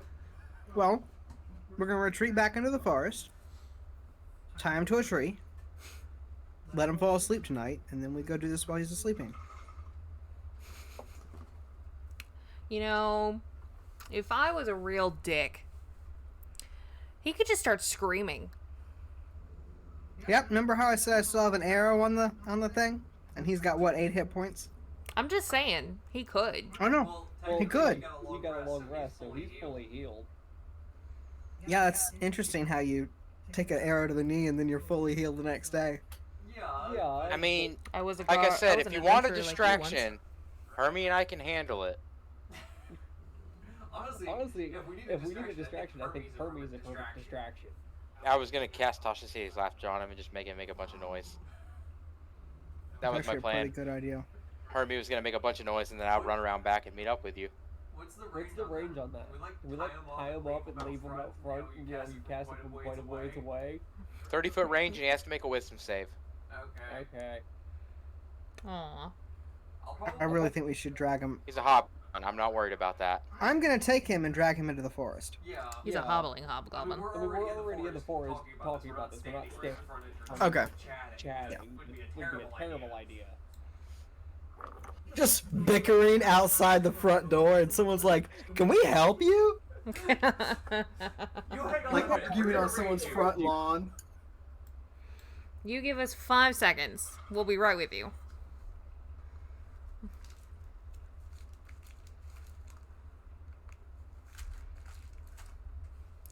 I don't know if Alright, any of you so- have ever seen it, but there's a couple movies, fan-made movies on YouTube called The Gamers and The Gamers Darkness Rising. No, I've not. It's essentially a live-action D&D movie. It's just genuinely hilarious, and a lot of what we just did reminds me of stuff from those movies. Alrighty, including the just destruction and torturing of a hobgoblin. Well, I mean, they did have one point where they're in the middle of a battle, and the bard's character got killed a bunch of times, and they literally just went, "Quick, hide behind the group of dead bards," and they just jumped behind a pile of corpses. So yeah. All right, so we're far away. Valerie thinks we should tie up the hobgoblin, wait for nightfall. While he's asleep, we should sneak in the northern entrance in the middle of the night and just see how far we can get without fighting anybody. And I see do if have we one can... question Yep. about the plan. Mhm. What if all of the people in the castle are nocturnal? Well, I'll be invisible. Okay. What That about me helps and you. Saloon? I'm really good at hiding in the dark. Well, that, but also me being invisible means that I'm gonna have an advantage in combat. So even if if we do it during the day, it'll just be normal. No one will have an advantage. It'll be us versus them. We'll have the element of surprise. That'll be it. But if we do it at night, I'll be invisible and we'll have the element of surprise. So. Plus, it's probably goblins. There probably do work in the night and during the day. So. I just realized none of my wild shapes have dark vision of any kind. Oh, except the badger. Never mind. The badger has dark vision. Ah, That's good jeez. to know. All right. He is a bad Thinking, mole. how does a panther and a giant centipede not have dark vision? I think the centipede doesn't have eyes. So maybe it has blind sense. You know, it does Yeah. have blind sight, so that makes sense. Yeah. Okay, well. So yeah, whatever you guys want to do, I'm able to adapt. Yeah, let's go in at night. We'll let Hermie here fall asleep. Who I mean, we has could just listened to kill him. your entire plan? I have been speaking in Elvish. Oh. You didn't say that. I only took 4 years of high school Elvish, so I'm not very good in it. Speaking common in front of him. Which direction to the library? I need a dictionary and a thesaurus.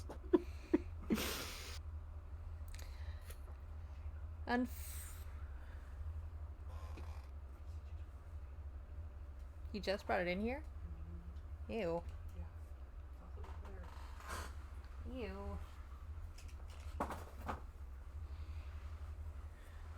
Sorry, Bunger decided to bring Josh something gross. Alright, so There's so many things I could do with that, but let's just stick with. I do see that Thaddeus can speak Elvish, so I guess that works. That all three of you are Yes, I can speaking speak Elvish. I guess. Would it be bad if I Plot said twist, I if can't. I'm just kidding. I was just say, would it be a problem if everything I said was in Druidic instead? Only Only slightly. slightly. It's not like You provided much to the conversation anyways. For some reason, I feel like Druidic is like a It's written. written language. It's a written language. Yep, like thieves can't. Okay, so you can speak in Thieves' Druidic. Can't Is spoken and written. What is? Thieves can't. Thieves can't.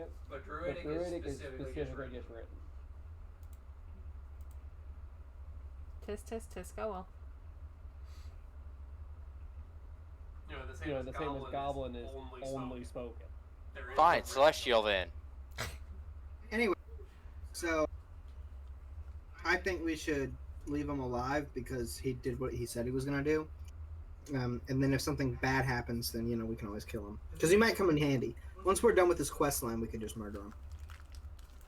I definitely would use them to listen to things. I mean, No, he can make a horrible stethoscope.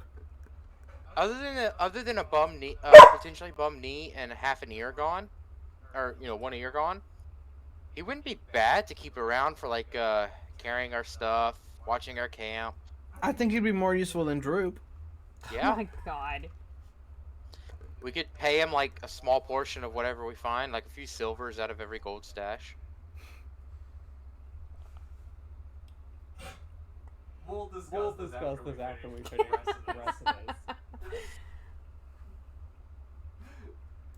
I don't know. This feels like it's a very important discussion we should have right now before anything bad happens.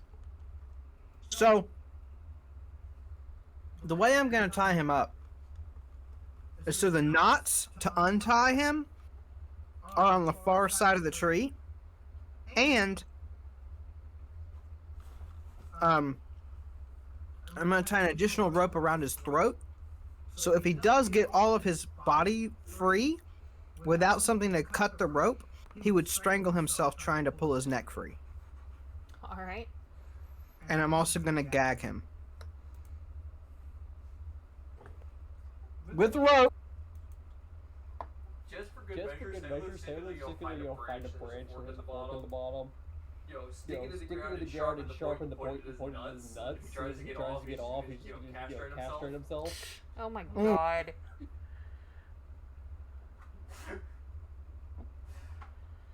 Oh lord. Oh my god. It's some sort of weird trap where if he unties himself and the rope goes slack, it produces like a shiv that attacks him in the heart or whatever. Anyway. Not really. I'm gonna leave him tied up. Sailor is really if he after gets that free, left he deserves nut. it. What are you gonna do with it, Saloon? Mounted as a trophy on my wall.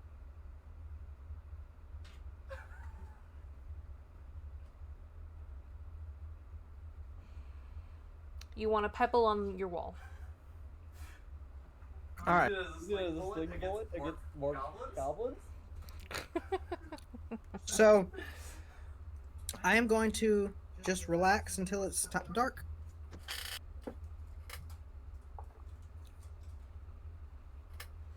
Okay.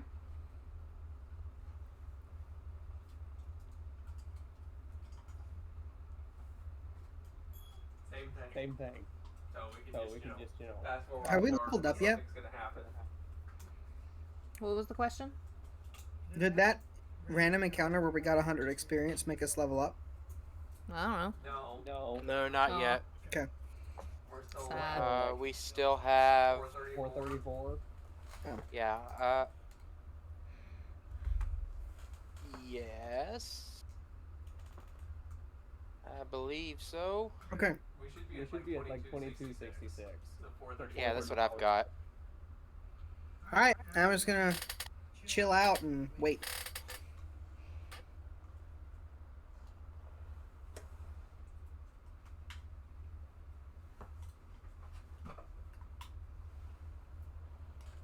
I am watching the castle, though.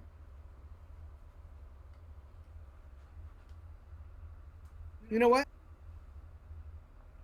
I'm going to continue moving through the forest stealthily and just kind of circle around and keep an eye on the castle, see if there's any movement, see if anything changes through the night, through the day as it gets dark.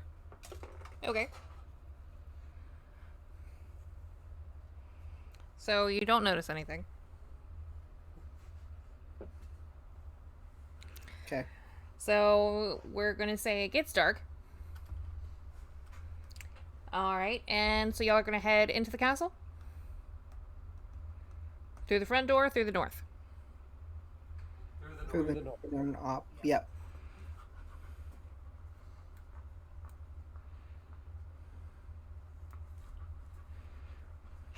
Hi, Bunger. Thanks, Josh. You gave him a toy, so now he's attacking me with the toy.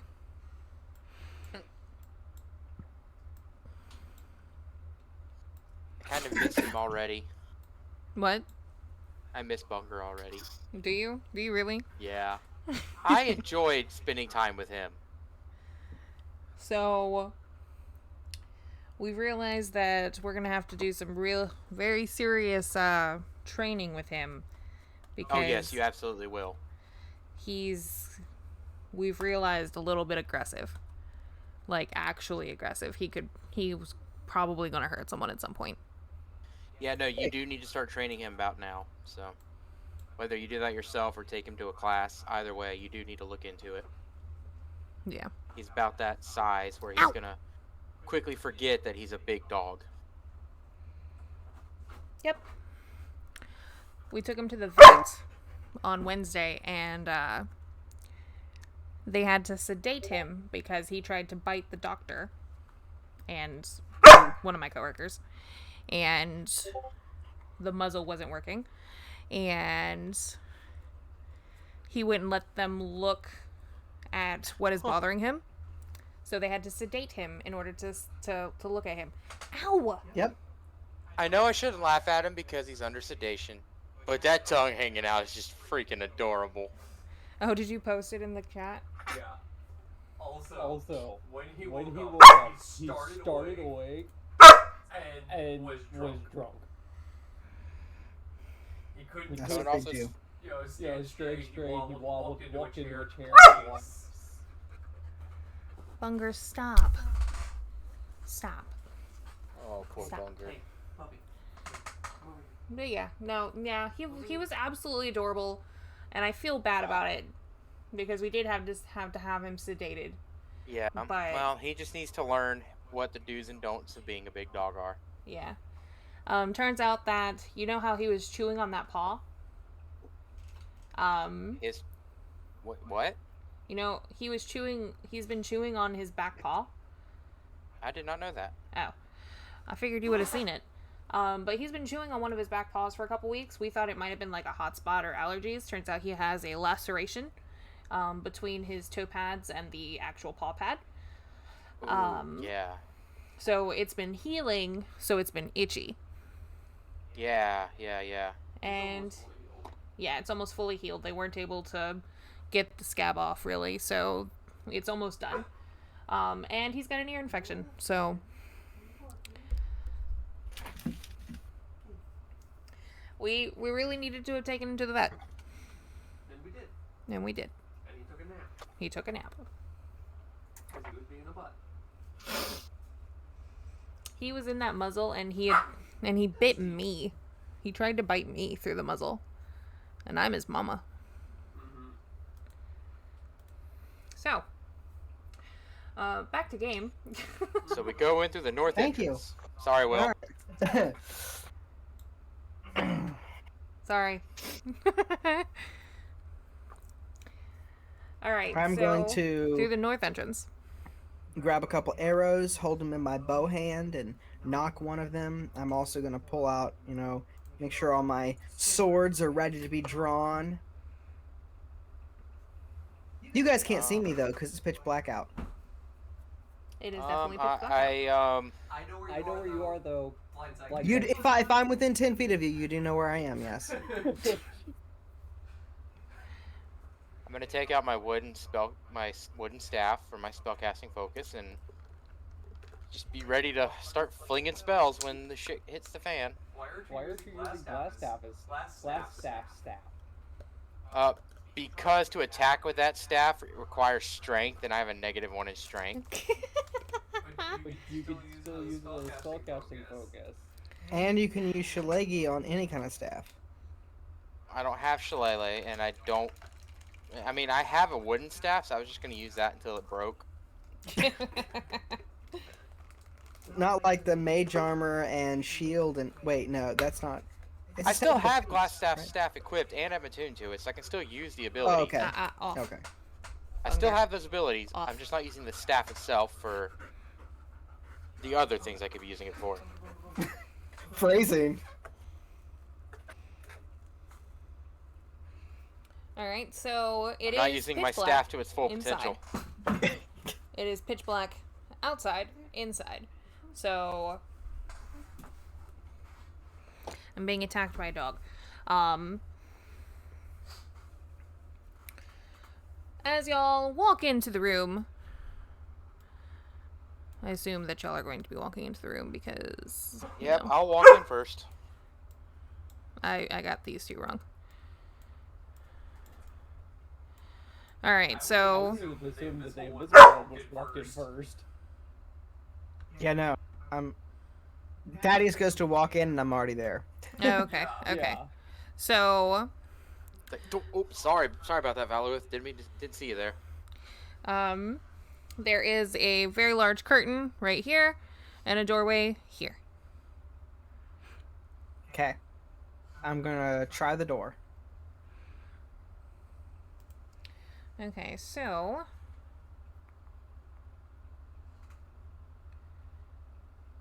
And for the sake of aesthetics, I'm wearing my Pawafi, and I have taken all my bandages and ghillie suit off. I'm in my black and purple Drow leathers. Okay. Alright, so...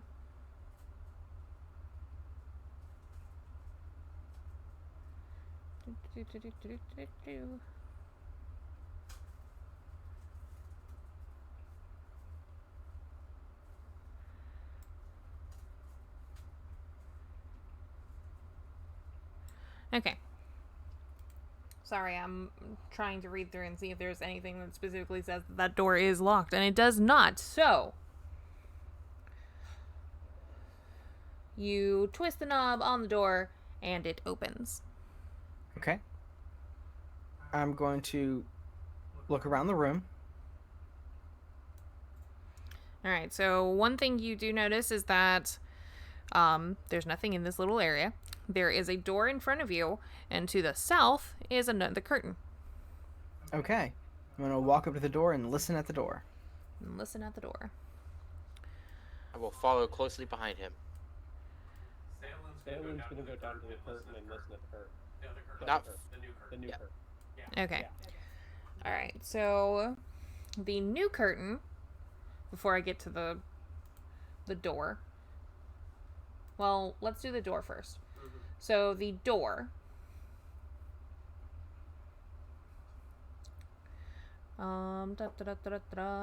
You do hear what sounds to be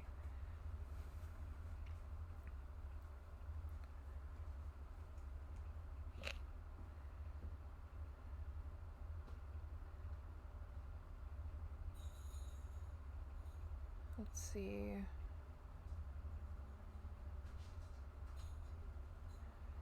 Okay. So you hear a loud growling voice demanding something, sounding kind of like gold or something, like payment, and then a silky smooth reply.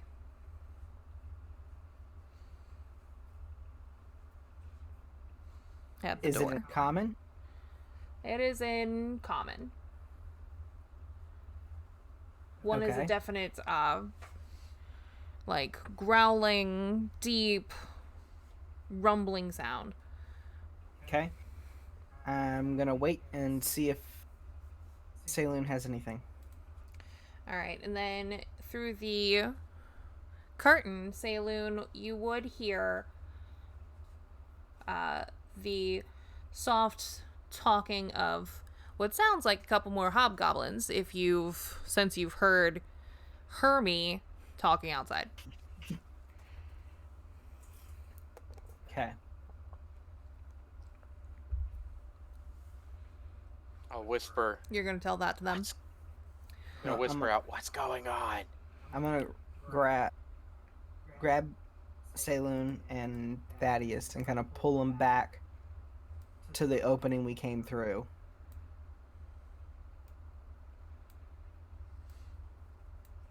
And then whisper, whoever's through that door is speaking common, and it seems to be not goblins. Okay. What are they saying? Someone's demanding a form of payment. So it's either a deal gone wrong, or they're making a deal about something, or I don't know, it could be any number of things. There are no other entrances to that part of the tower, so whoever's in there is backed against they won't be able to escape. To the south, what's going on down there? And I look to Saloon. Hobgoblins. Didn't get any kind of commenting, but I can hear some quiet talking of them. Well, there's probably stuff beyond that that's possible there. I don't want to get flanked by the hobgoblins, but if they make any noise, we could get flanked either way. So what I'm hearing is we should probably clear out that room first, the one with the door that Valuith was listening to. That way we have a place to fall back to if we need to. Perhaps we go through the curtain that we didn't go to the south of this room and see if there's anything else in any of those areas before we start a fight. Might get a better idea of what's around us. If you want to go listen into that? Okay. Thaddeus, why don't you stay at the curtain while we check it out? I'm gonna stay here at the door, watching that other door. Yeah. That makes sense. Let's do that. Alright, I will be behind Valuith, pretending to watch his back, even though I can't really see him. Okay. So I'm going to tell you to stay at the curtain, and I'm going to make my way south through that, through the curtain, and I'm invisible, so no one will see me, and I'm just going to begin, walking to the doors and listening to them, and just kind of making my way quietly through to see what I can gather about the interior of the castle. Okay. So, give me just a second so I can tell you rooms. So the room that I've currently got you stationed outside of,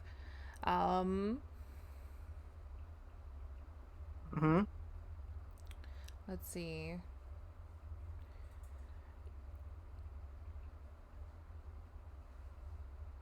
I'm trying to read if something makes any sound. I apologize.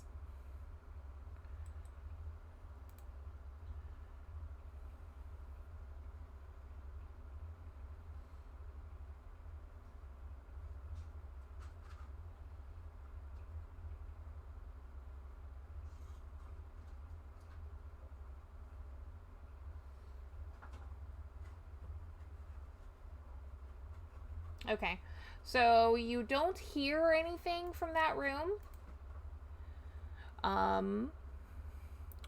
But you do notice, there is another curtain to the south there. And then that other room was the room that Sayaluna had said she'd heard the hobgoblins.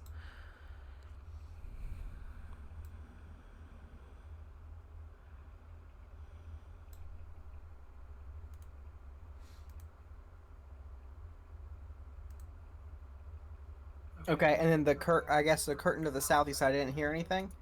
Yeah, you don't hear anything to the curtain in the south. Okay, then I'll go through the curtain to the south.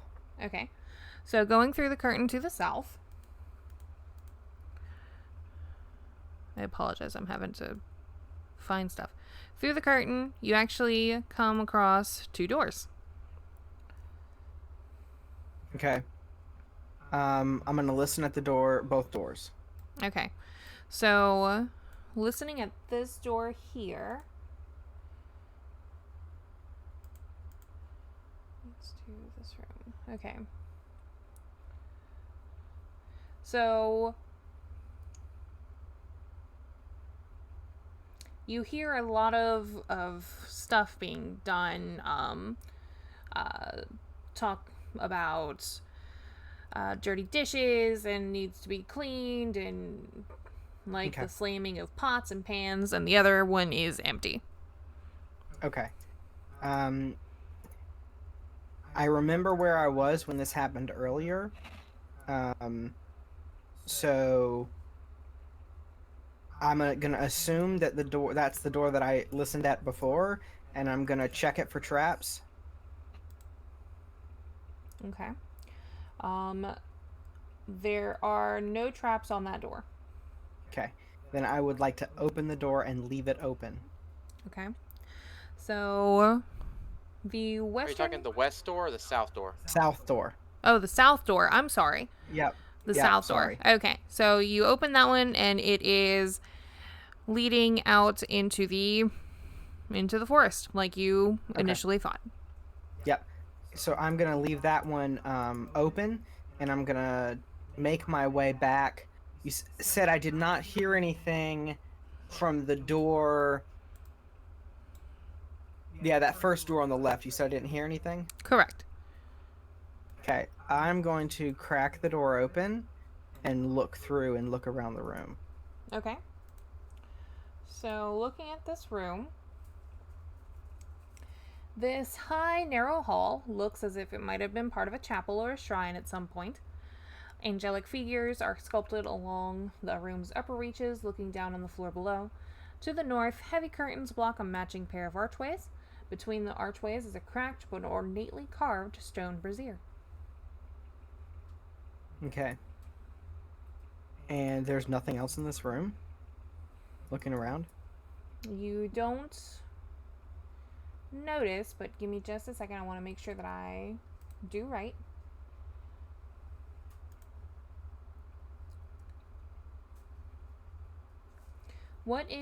Make me a perception check.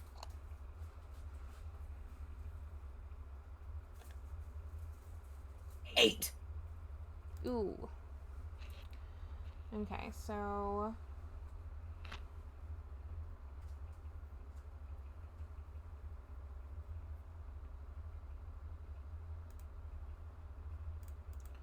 Just a second, I'm so sorry. No worries.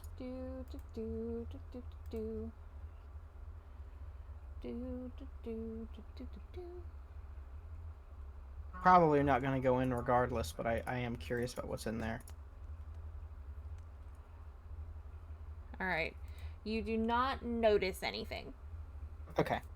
Then I'm going to slowly close the door and make my way back to the party. Okay. Once I meet back up with them and be like, alright. So directly south of us, it's mostly empty, but there's a lot of adjoining rooms. I cleared a path all the way down, or I scouted a path all the way to the southern entrance that I had found earlier. Almost at the very southern entrance, there is a room with noise, and I believe I found a second point of entrance into this room that you said sound like hobgoblins.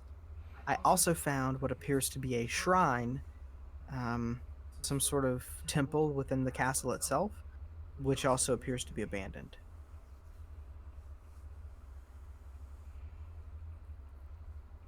That is directly west of the room with the hobgoblins in it. But if you would like, I think the best option for us to attack the hobgoblins would be for one of us to come in from the west and one of us to come in from the north, and I can cover from further back with arrows.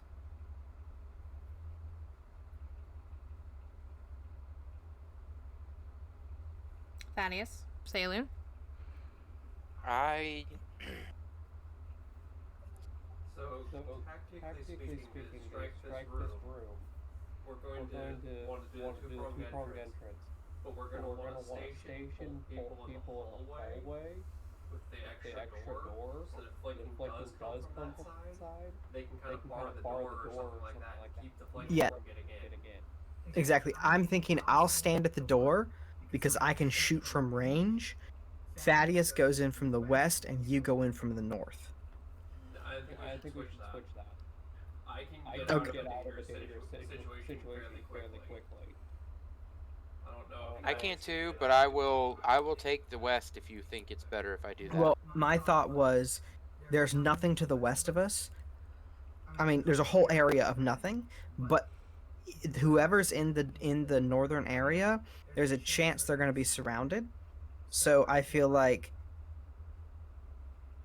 Sailing would be better in melee combat, though honestly what's probably going to happen is Saloon and Thaddeus are going to enter the room and I will stay outside of it.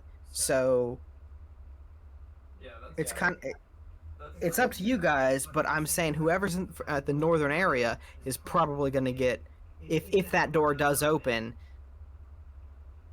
there's a chance that they're going to get fucked. Well, again, Saloon, as long as I can see somewhere, I can get there very quickly once. Okay.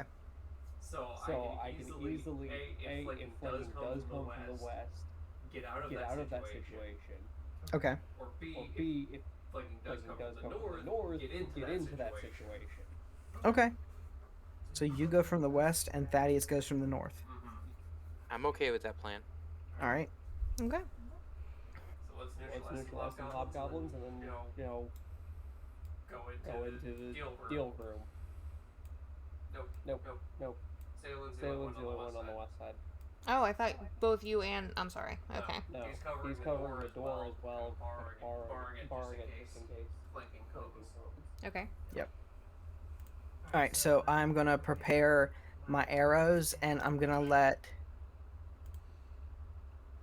Thaddeus and Saloon make their move. I am going to walk through the curtain. Stealthily, or...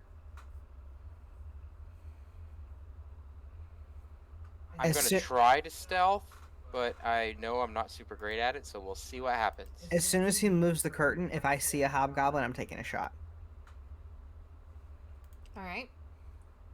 Well, do you want me to roll a stealth check, or do you want me to just move the curtain and see what happens?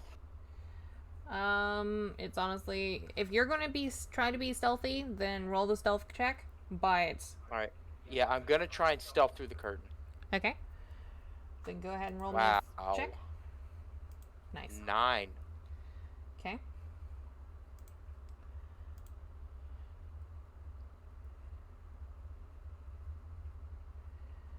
Okay, so you were not very stealthy. But as you pull through the...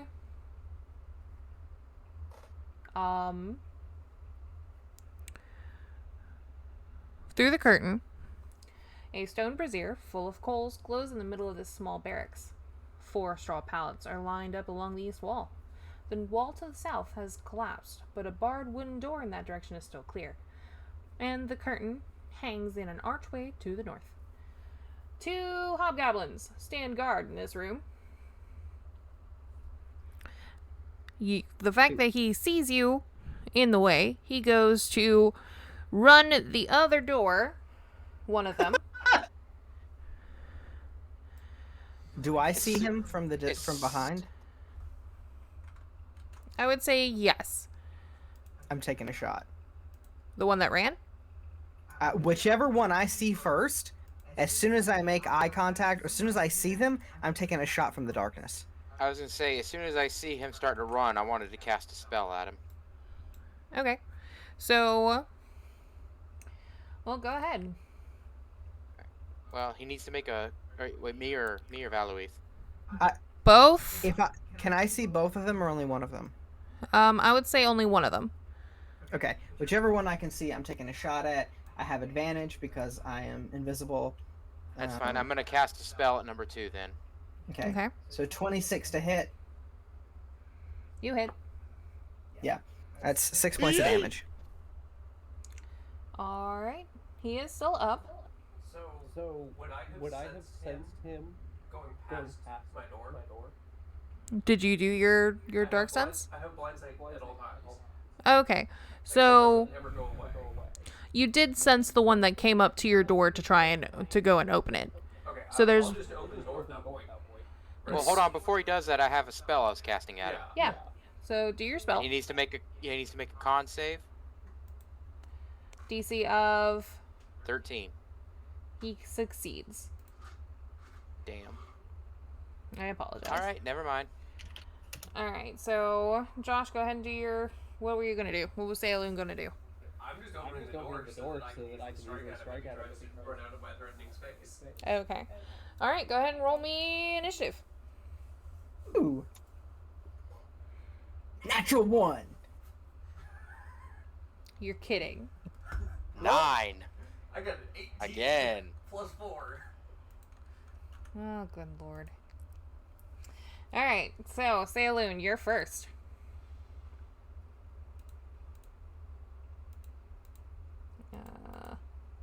Boop, ba-doop.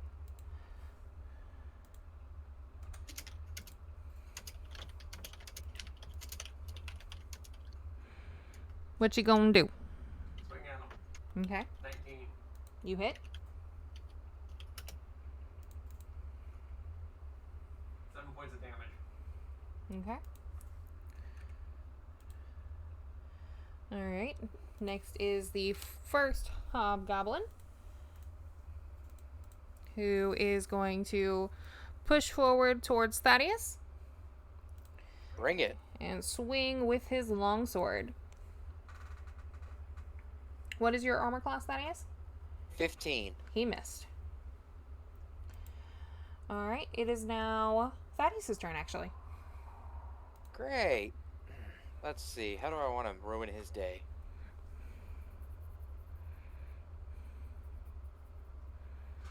Just step to the left and I'll ruin his day for you. I forget. If he's prone, do you have advantage or disadvantage on your attack? I believe advantage whenever he's prone. Mm-hmm. It's advantage. For a ranged attack? It's advantage for melee only. Then I'm not going to do that because that Hi, would Frosty. ruin Will's How are chance you? of killing him. I will just, I'm going to cast Frostbite at him, so con save 13. All right. Give I have me just a second. advantage anyway. All right. He fails. Oh, well, too late. Okay, cool. So he takes 1d6 cold damage, 2 points of cold damage, Lovely. and he has disadvantage on his next weapon attack roll Okay. before the end of his turn. All right. It is now the next Hobgoblin who is going to attempt to push past Saloon. So he's going to make a shove attack on me? Yeah. Because he'd have to move me out of the way. Yeah. I thought it was a contested strength check to get through you. I'm not sure, actually.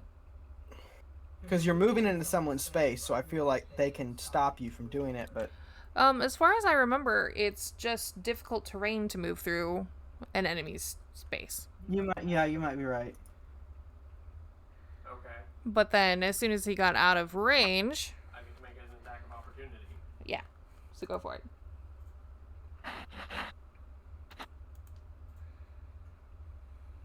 Fuck.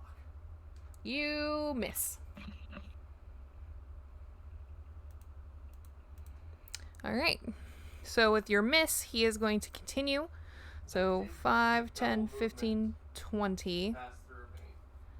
Right. So 5, 10, 15, 20, 25, 30.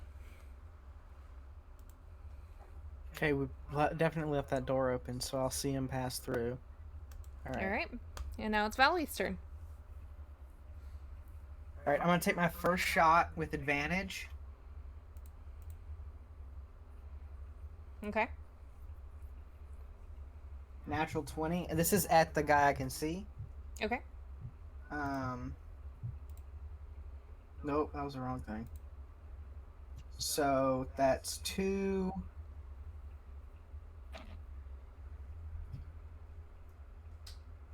That 11 points of piercing damage at number 1. All right. You managed to pierce right through one of his eyes. I don't know what it is with you in his eyes, in these eyes for these hobgoblins. So he dies. Okay. As I'm blood then gonna run splatters. away from the door. Yeah, through there and try to get line of sight on the other hobgoblin. Is this curtain still open? The curtain. I would have left them all open. Well, I assume that the way the curtain is, there's no way to leave it open. It is a heavy drape, so I would say unless it was specifically tied, unfortunately it's closed. Okay. I don't know that he is there. How much movement do I have? 5, 10, 15, 20. How are you, Frosty? 30. Can I get through that curtain with my movement? So you've got 30? Yeah, yes. 5, 10, 15, 20, 25, 30. You'd be at the curtain. So I can't see through it, correct? Right. I mean, you could try, but I would give you disadvantage on trying to do anything with it.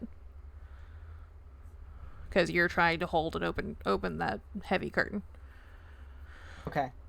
And then instead of moving, if I don't have enough movement to get through the curtain, instead of moving through the curtain, I'm going to step back 5 feet. Okay. And hold that last attack for when he if he comes through.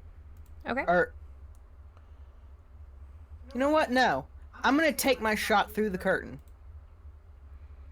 You're just going to shoot? Yes. Disadvantage. I don't know where he is, but I assume, because he ran out there, I would assume I don't know that he's right in my line of fire, so I have disadvantage on the shot, I would assume. Yeah. But I'm just going to shoot down the hallway. Okay. Go for it. And I have advantage because I'm invisible, so it's just a straight roll. 12. You miss. Okay. Good try, though. Sucks, because that's the one I get extra damage on. I always miss it. Okay. Sailor, it's your turn. I'm going to follow him. Gonna follow him. Yep, I'm going to get right behind him. He is not getting away.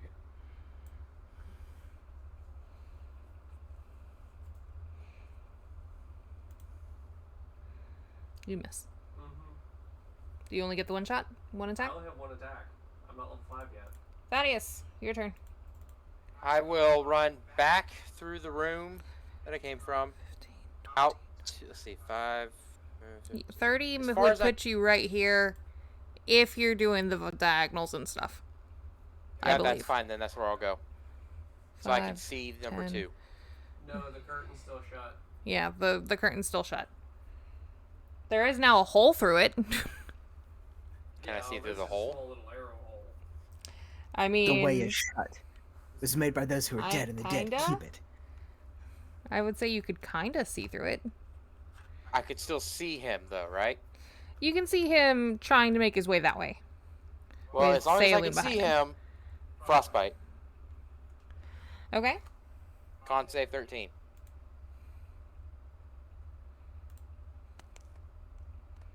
Fail. Awesome. Freeze him. 3 points of cold damage and disadvantage on his next melee attack. Alright, he's still standing. And in fact, he is going to take his turn. And because he doesn't know that you two are there, even though he should have seen the arrow, he didn't. In fact, actually, do hobgoblins have dark vision? They Yes. do. Yes. Okay. I was just making sure. Alright, so he is going to move forward. And then He's going to take an opportunity attack. he did. One opportunity attack from the Saloon. What'd you roll? 16. Dang, you missed. He's going to push into, get stuck in Thaddeus. 5, 10, 15, 20, 25. Well, technically, wait. Before he gets any further, Valerie still has an open attack ready for him, right? No. No. No, I used it. Okay. So then, yeah, he's going to get here and go to move out of it, and the both of you get an opportunity attack. Alright, I'll take it. So, He's obviously trying to get somewhere. And he does Well, not. By the that way, failed. he does not see me. I don't know if that matters, but when he comes to the door, he doesn't see me because I'm invisible to him because he uses dark vision to see me. I don't know if he was going to try to run away. I rolled a natural 1. Lovely. He just misses. Yeah. Man. Valleaf, you got an opportunity attack. Yeah. All right. So I have advantage. 24 to hit. You hit. 9 points of slashing damage. You manage to cleave him right open. And Awesome. And you're able to dispatch him before he's able to utter a sound of warning. All right, I'm going to wipe my blade on him, and immediately, like as soon as he's down, I'm going to make my way back to that door. Because that was my post, and I left it, but I'm going to go back. Salem's gonna collect their weapons. Okay. But they have long swords? Yeah. 2 long swords. All right. You each gain 100 experience from that. Cool.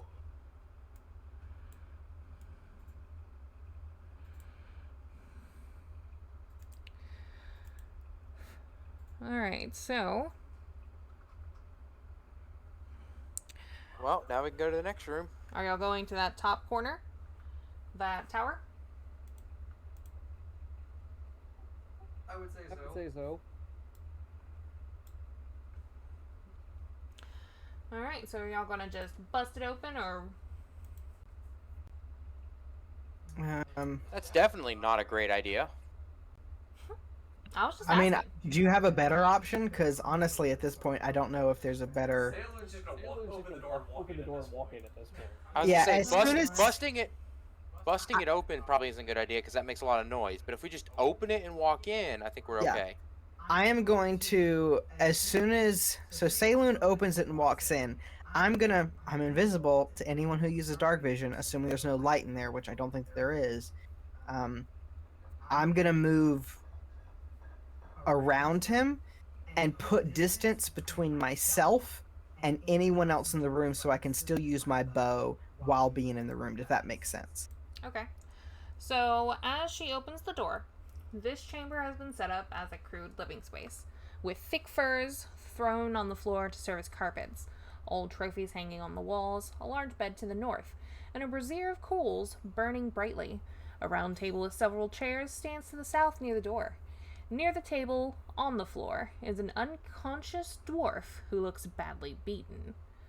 A fierce-looking old bugbear stands next to the table, facing what looks to be a drow. A female drow.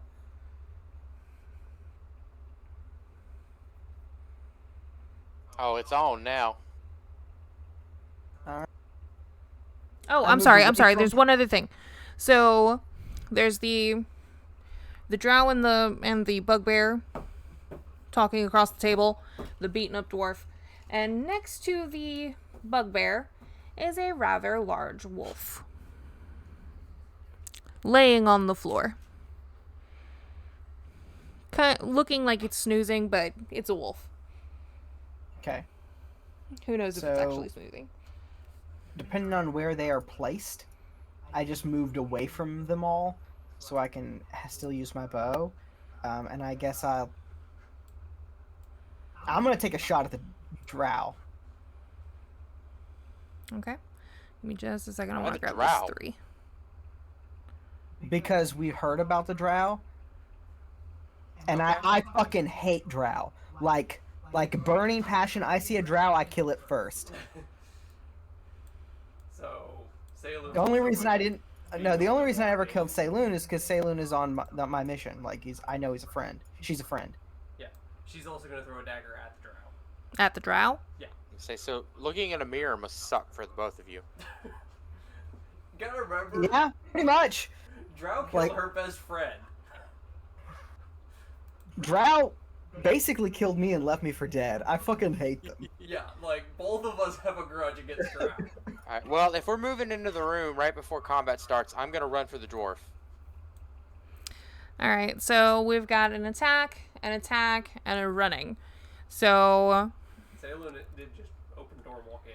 You're right, I'm sorry. Same with me. I probably went to the southernmost corner. I did just walk right in the doorway. Like, I haven't entered the room, really. I'm just 5 feet in.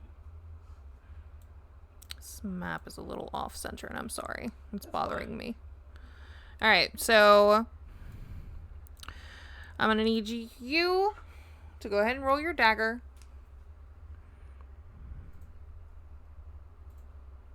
I strike. You said the area is brightly lit, right? Yeah. You miss. Damn it. Yeah, I figured. Okay. I'm trying to hit the drow. Yes! 27 to hit. You hit. Alright, Oh, that's right. 5 points of piercing damage. You said 5? Yep.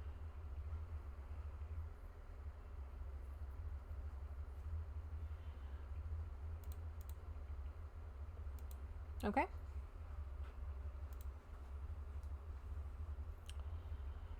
They are still up. Yeah, I figured. Alright, and then I need initiative. Ooh, 11. Ooh, 11. Got a 17. Yeah.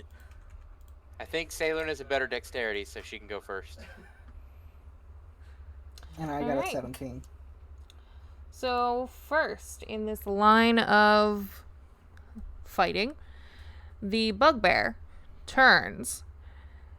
And with the might be lying someone who looks his age, because I didn't quite describe him, he definitely looks older. Age has stooped his shoulders and hunched his back. But he does seem very,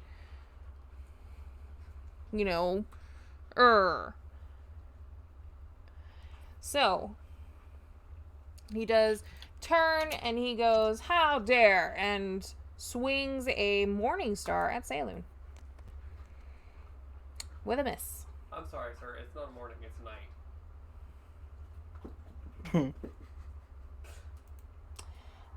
It's now Valwee's turn. Valweeth is going to unload both strikes on the drow. Okay. Natural 1. 12. You miss. Fuck.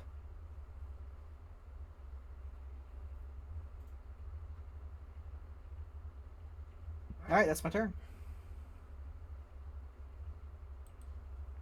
Give me a second. I want to read about this person, this drow.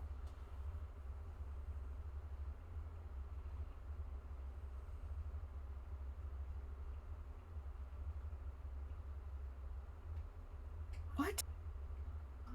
I get an extra 10 feet of walking speed on my first turn, too. I forgot about that.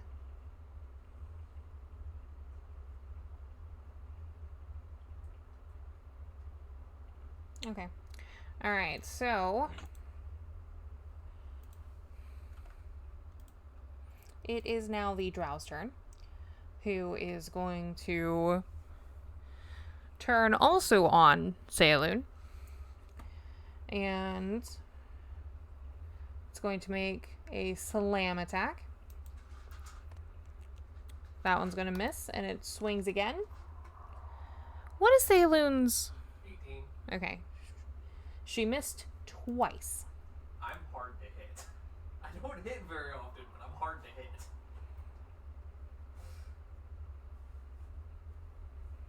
Alright, and it is now Salem's turn.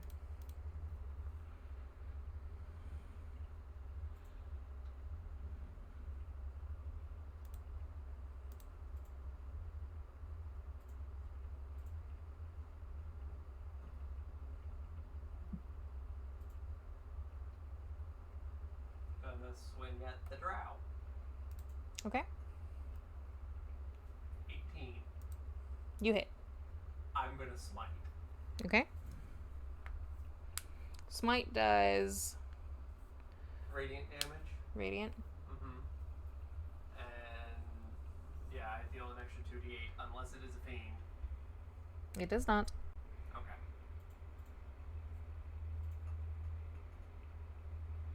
So 22 points of damage in total. Okay. Alright. She does seem very hurt. Not quite on the cusp that the unconscious dwarf is, but definitely hurt. It is now Thaddeus' turn. Alright. I'm going to run for the dwarf. Wherever he may be. Okay. And is he still breathing? Yeah, so he's just unconscious. He also seems stable. Okay, but he looks really bloody and beaten up. Yeah, he's beaten up and... yeah. Okay, so number 2 is the dwarf. No. The dwarf has no number right now. But that's What's where it number is. 2? What was number 2 again? The drow. The drow. Okay, I'm gonna look at the drow. And the best I can do, I'm gonna say, you know what they say about Minotaur paladins? Holy cow! And I cast hideous laughter. Wow. Gosh. You're trying So- hard not to laugh. She's gonna make a wisdom saving throw. Hard. Oh my god. No, it's holy cow. Yep. Wisdom Aha, saving got a throw. laugh out of her. You know what they say about Minotaur paladins? They don't take bull. Oh lord. Okay, so what was the rule if you used Tasha's hideous laughter? Is that what you used? No, I used your rule was for vicious mockery. Oh, okay. Hey, no bunger, no bite. Vicious mockery. You did not use vicious mockery. No, I Okay. used hideous laughter. She needs to make a wisdom saving throw. Okay. Fail. Awesome. She is prone and laughing hysterically. Lovely. Alright. Is that the end of your turn? Is there any Is damage there with that? damage with that, or is it prone just and laughing prone and hysterically? laughing? Nope, just Nope, prone and just laughing. knocks her on her ass. Okay. I think if we do damage though, it has to gets to remake the save. Yeah, if she takes any damage, she gets to remake the save, and I have to concentrate on the spell for I think it's a full minute. Yeah, for a whole minute. It's only a minute long. Alright. Next is the beast's turn. The wolf. It's going to get up and run over next to Saloon and is going to attack. It does have advantage on this attack. No. I am not threatened by the drow anymore. Huh? It's down on the floor laughing. How does it... You Oh, have... pack tactics. It doesn't have advantage from flanking, though. No, it has advantage from pack tactics.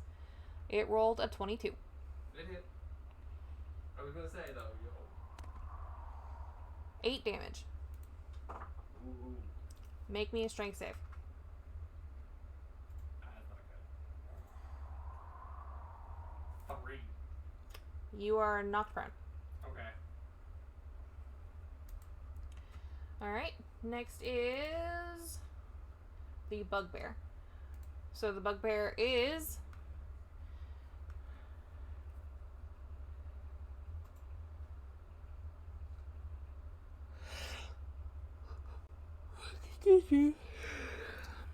also going to attack Saloon because she's there. Prone means advantage, right? Mm-hmm. Mm-hmm. And he still misses. Because he sucks. Valuith! Thank goodness. Valuith is going to Hunter's Mark. Valuith is going to make strong eyes at the drow laughing on the ground, and Hunter's Mark the bugbear, and release a shot. At the bugbear? Yes. Okay. So, bonus action. Spells. Oh, I misread the spell, Shayna. she gets to make the save at the end of each of her turns. Oh, okay. Or if she takes damage.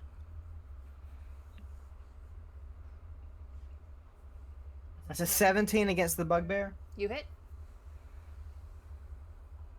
Okay, so that's 7 plus.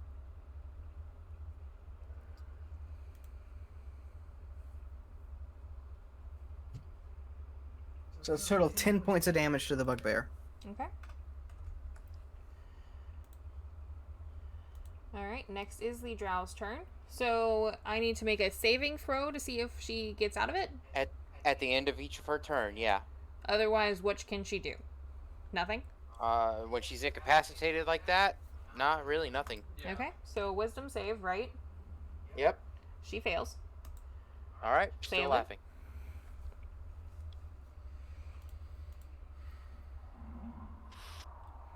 Salem's gonna stand up. And I'm gonna drop Fairy Fire on the beast and the bugbear. Doing the cube where they're just at the edge of it. Okay. That is my action.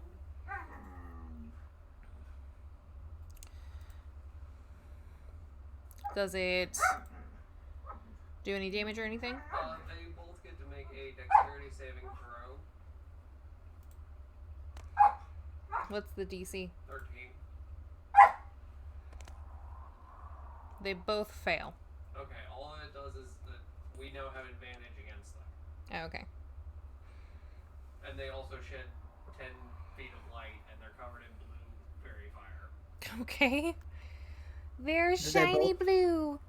They both, we now have advantage on them? Yes. Mm-hmm. Oh, On thank the goodness. wolf and the Yeah, bugbear. don't forget that you could do that too. Yeah, but my save is 9. Ow. Yep. Yeah. Ow! Bunger. No. No. Brat. Okay, that's it. Okay. She did stand up though. She's no longer prone. Thaddeus. Alright, I am going to attempt to drag the dwarfs out of the room. Okay. I mean, Do I you need to don't. make a strength check, or is he not heavy? 'Cause remember, my strength is terrible. That's true. Go ahead and make a strength check for me. We're just a party of weaklings. 15! I'll take it. You succeed. You managed to get him out the door. Or at least to the door. Alright, anything else? That was all my turn. Okay. Alright, it's now the wolf's turn. The wolf is going to take a chance to strike at Thaddeus.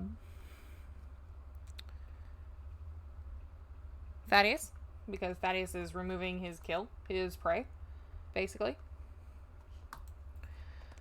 And miss. Awesome. It is now the bugbear's turn, who is going to once again attack Sailun, and is going to miss.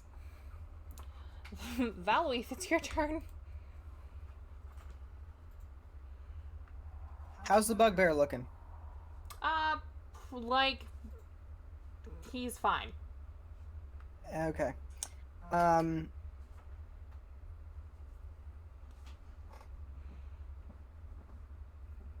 Alright, well, they have it, and the elf is still laughing? Mm-hmm. Okay. I'm gonna draw my 2 short swords. Okay. And I'm gonna move myself into combat, I think, with the wolf.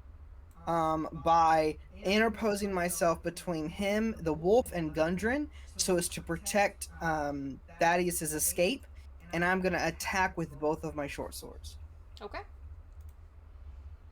They both have advantage. Natural 20. You hit. 8 points of slashing damage with the first. On the wolf, right? Yes. And an 18 on the on my offhand strike. You hit. Okay. Wrong thing. D6. Because I don't add my modifier. 3. So 3 additional points of damage. Oh. Did I roll to hit with that? I did. I did not roll advantage. I'm sorry. I got a second natural 20 on the second strike. Okay. So it would double 6s? Okay.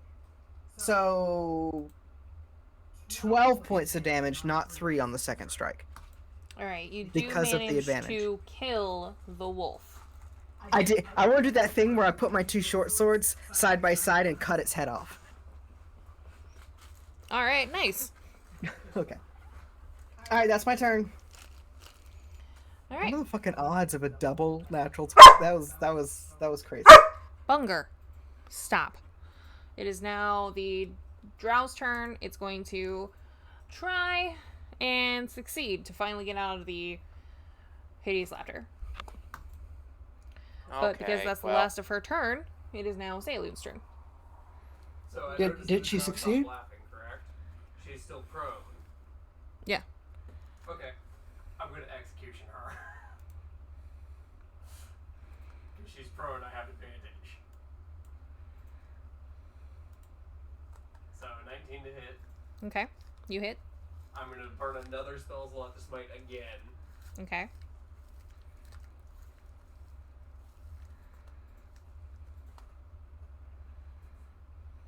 For a total of 13 this time. Okay. She's looking rather bloody. Damn. It's now Thaddeus' turn.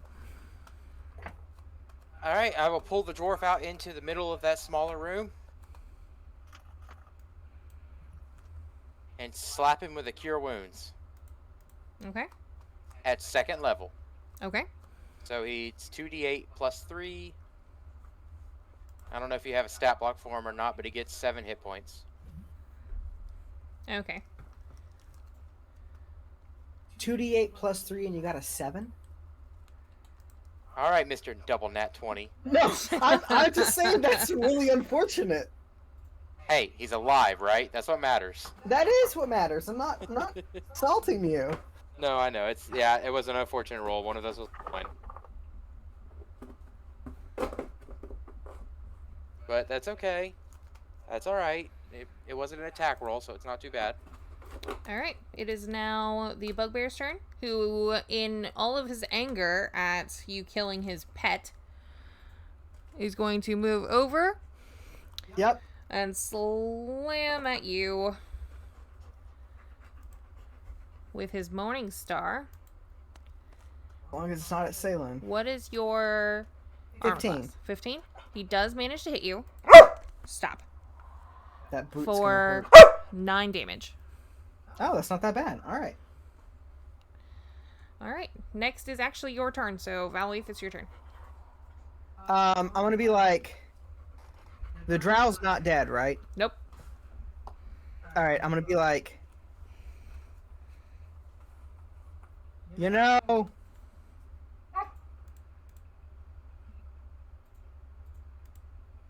We should probably keep... I'm just gonna call out...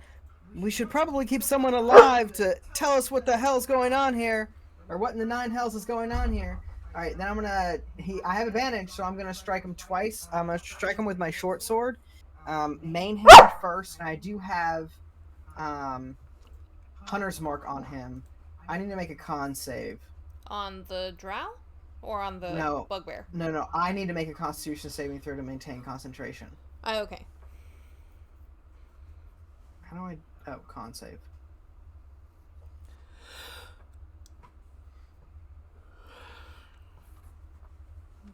I failed. Alright, so I don't have Hunter's Mark anymore, which sucks. Well, I'll bonus action cast Hunter's Mark on him again. Alright, so short sword attack with advantage. You hit. Yeah, 25. So that's... Oh, fucking 1. 5 plus 2. So that's 7. And then my offhand strike is 20. You hit. And I do...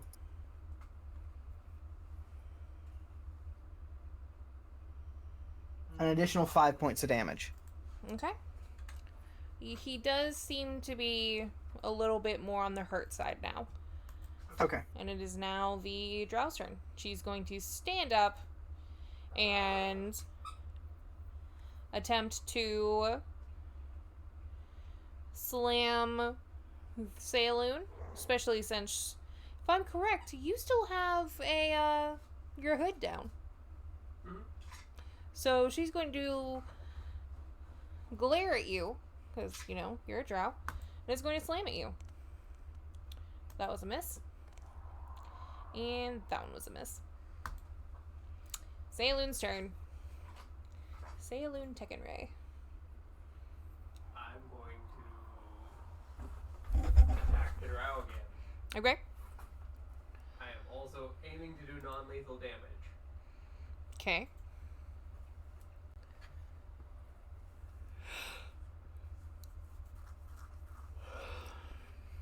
Points of damage. Okay. She's still standing. Is now, if I'm correct, it's Thaddeus' turn. Are you done, Saloon? Yeah. Okay. Thaddeus. The doppelganger seems to be standing, but barely. The Drow, you mean? Drow. I was about to say, what? The Drow is now that barely standing. I'm giving the dwarf a little bit of HP, so I'm going to get back into the doorway so I can see into the room. I don't think I can get all the way through because Valuith is standing right there. Right. But enough that I could see the Drow. Okay. And I'm going to cast Vicious Mockery. Okay. And I'm just going to look her dead in the eye and just, you hear this, the spell just whispers out, bitch. Okay. So she needs to make a wisdom saving throw. She succeeds. Damn it. Alright, it is the bugbear's turn again. I didn't have anything funny for that one. And he is going to swing his Morningstar. He's still angrily swinging at Valuith. He misses. Valuith, it's your turn. I'm going to do it again. I'm going to roll 2 strikes with my... so main hand short sword is going to be with advantage because of Fairy Fire. Natural 20. 2d6 plus Hunter's Mark. I'm getting the hang of this now. That's 13 points of damage on the first strike. Nice. Okay. And is he still up? Yes. Alright, second one. Another natural 20? You hit. For 10 more points of damage. Alright, you barely managed to kill him. He died. Alright, as he goes down, I'm like, not all dogs go to heaven. Anyway, no, I'm sorry, that was a bad one. Anyway, so I kill him. I think it's just only right. I'm gonna cut his head off too. Anyway, but that's my turn. Oh, I have a bonus action. Nope, hold on. I use my bonus action to make the strike with my offhand, so never mind. Alright, now it is the Drow's turn. The Drow is going to, now that, you know, the bugbear is dead, she's going to use disengage to run this way, goes underneath of the bed, grabs a thing, and ends her turn here, like she's about to grab this door handle.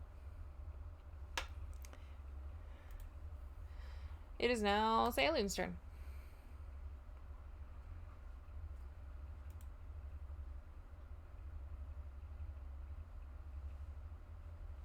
Saloon's gonna drop her shield and charge her.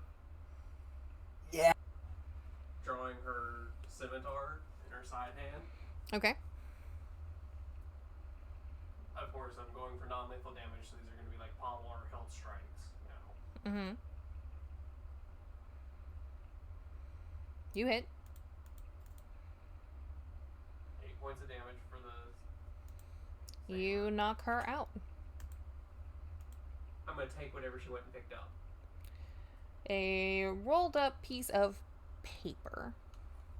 Roughly. I'm gonna stab my 2 short swords in the back of the bugbear and immediately go and begin tying her up. Okay. So as she falls to the ground and you go to tie her up, you notice that she kind of shape changes. And becomes dark, lengthy, and kind of limly, I guess. Lanky. Valerie, No, a doppelganger. Who would have ever found I'm out? sorry. I'm kidding. I've I'm done the messing same with thing. you. Valuith says, surprisingly, I prefer this. Ah, As I tie it up. Alright, so I hate to do it, but I'm going to Divine Sense. you don't notice anything. So it doesn't show up as being evil? No. Okay. So everyone receives 317 experience.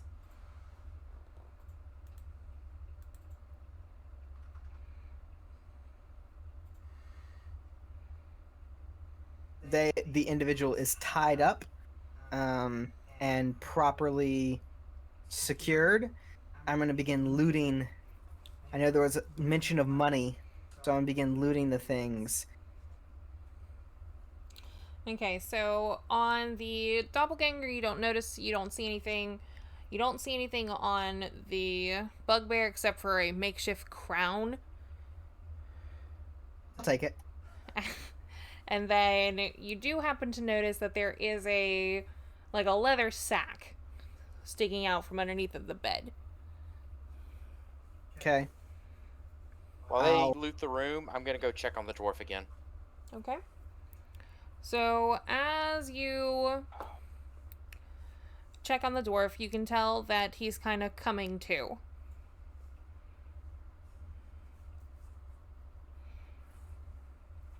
Is he okay? Salen's gonna stand kind of in the doorway in between, and I'm gonna say we should probably quickly get out of here. Get Gundren to a safer spot. We don't know that's Gundren. Could be another doppelganger. Doppelganger! And unfortunately, just Josh's look down sense, or Salen's sense doesn't count. Hey, buddy, you okay? Me head hurts. What's your name? I recommend we grab the sack and we can always come back in if necessary. I'm gonna wipe the bugbear's blood on the bed off of my swords and resheath them. As he kind of shakily stands up while Salen's saying, hey, we need to move and whatnot, he shakily stands up and he says, I am going nowhere without me map. That bloody King Grolf, he took it. I'm gonna pull up a piece of paper and say, is this your map? I am in map. Okay. You can get your map back when we're outside this place. Lassie, I don't think me like you. You hired. Huh? I'm here to rescue you. I'm here to rescue you. We're getting you out of here. But me. Well, hang on. Was there a case with this map? No. I grab Gundren by the shoulder. I'm just like, it's good to see you, friend. Let's get you out of here.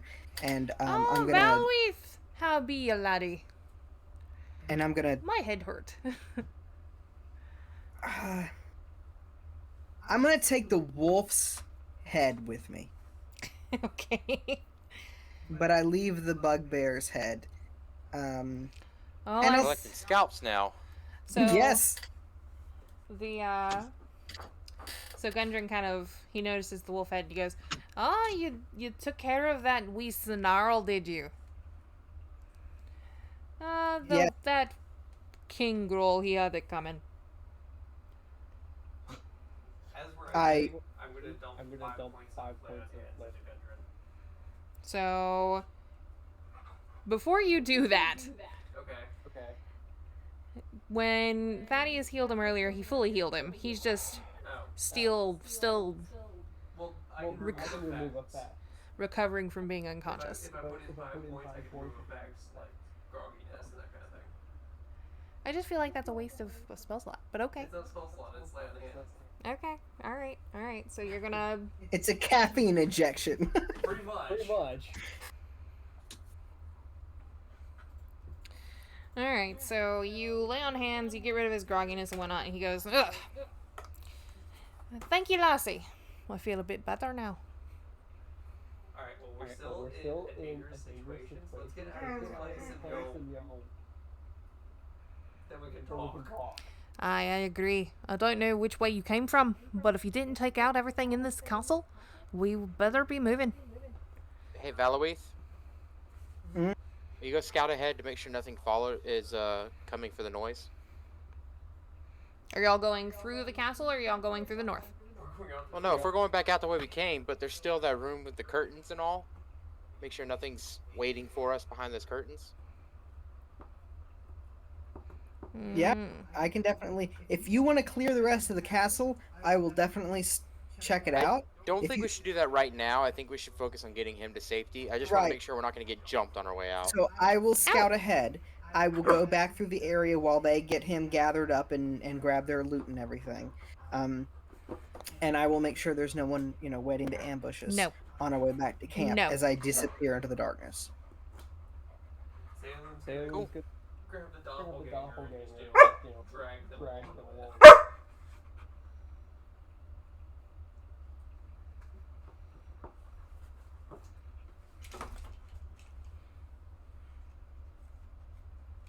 Okay.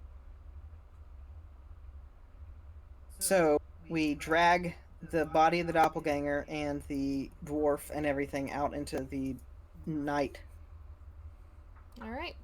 As y'all are kind of making your way away from the castle, you do notice that several hobgoblins seem to be making a happy ruckus as they walk towards the front gate. So maybe I'll just... I guess I'd see that probably ahead of time. First of all, how many are there?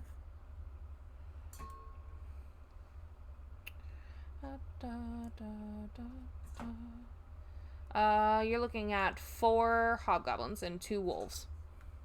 Okay, I see them approaching from a distance because I'm scouting ahead.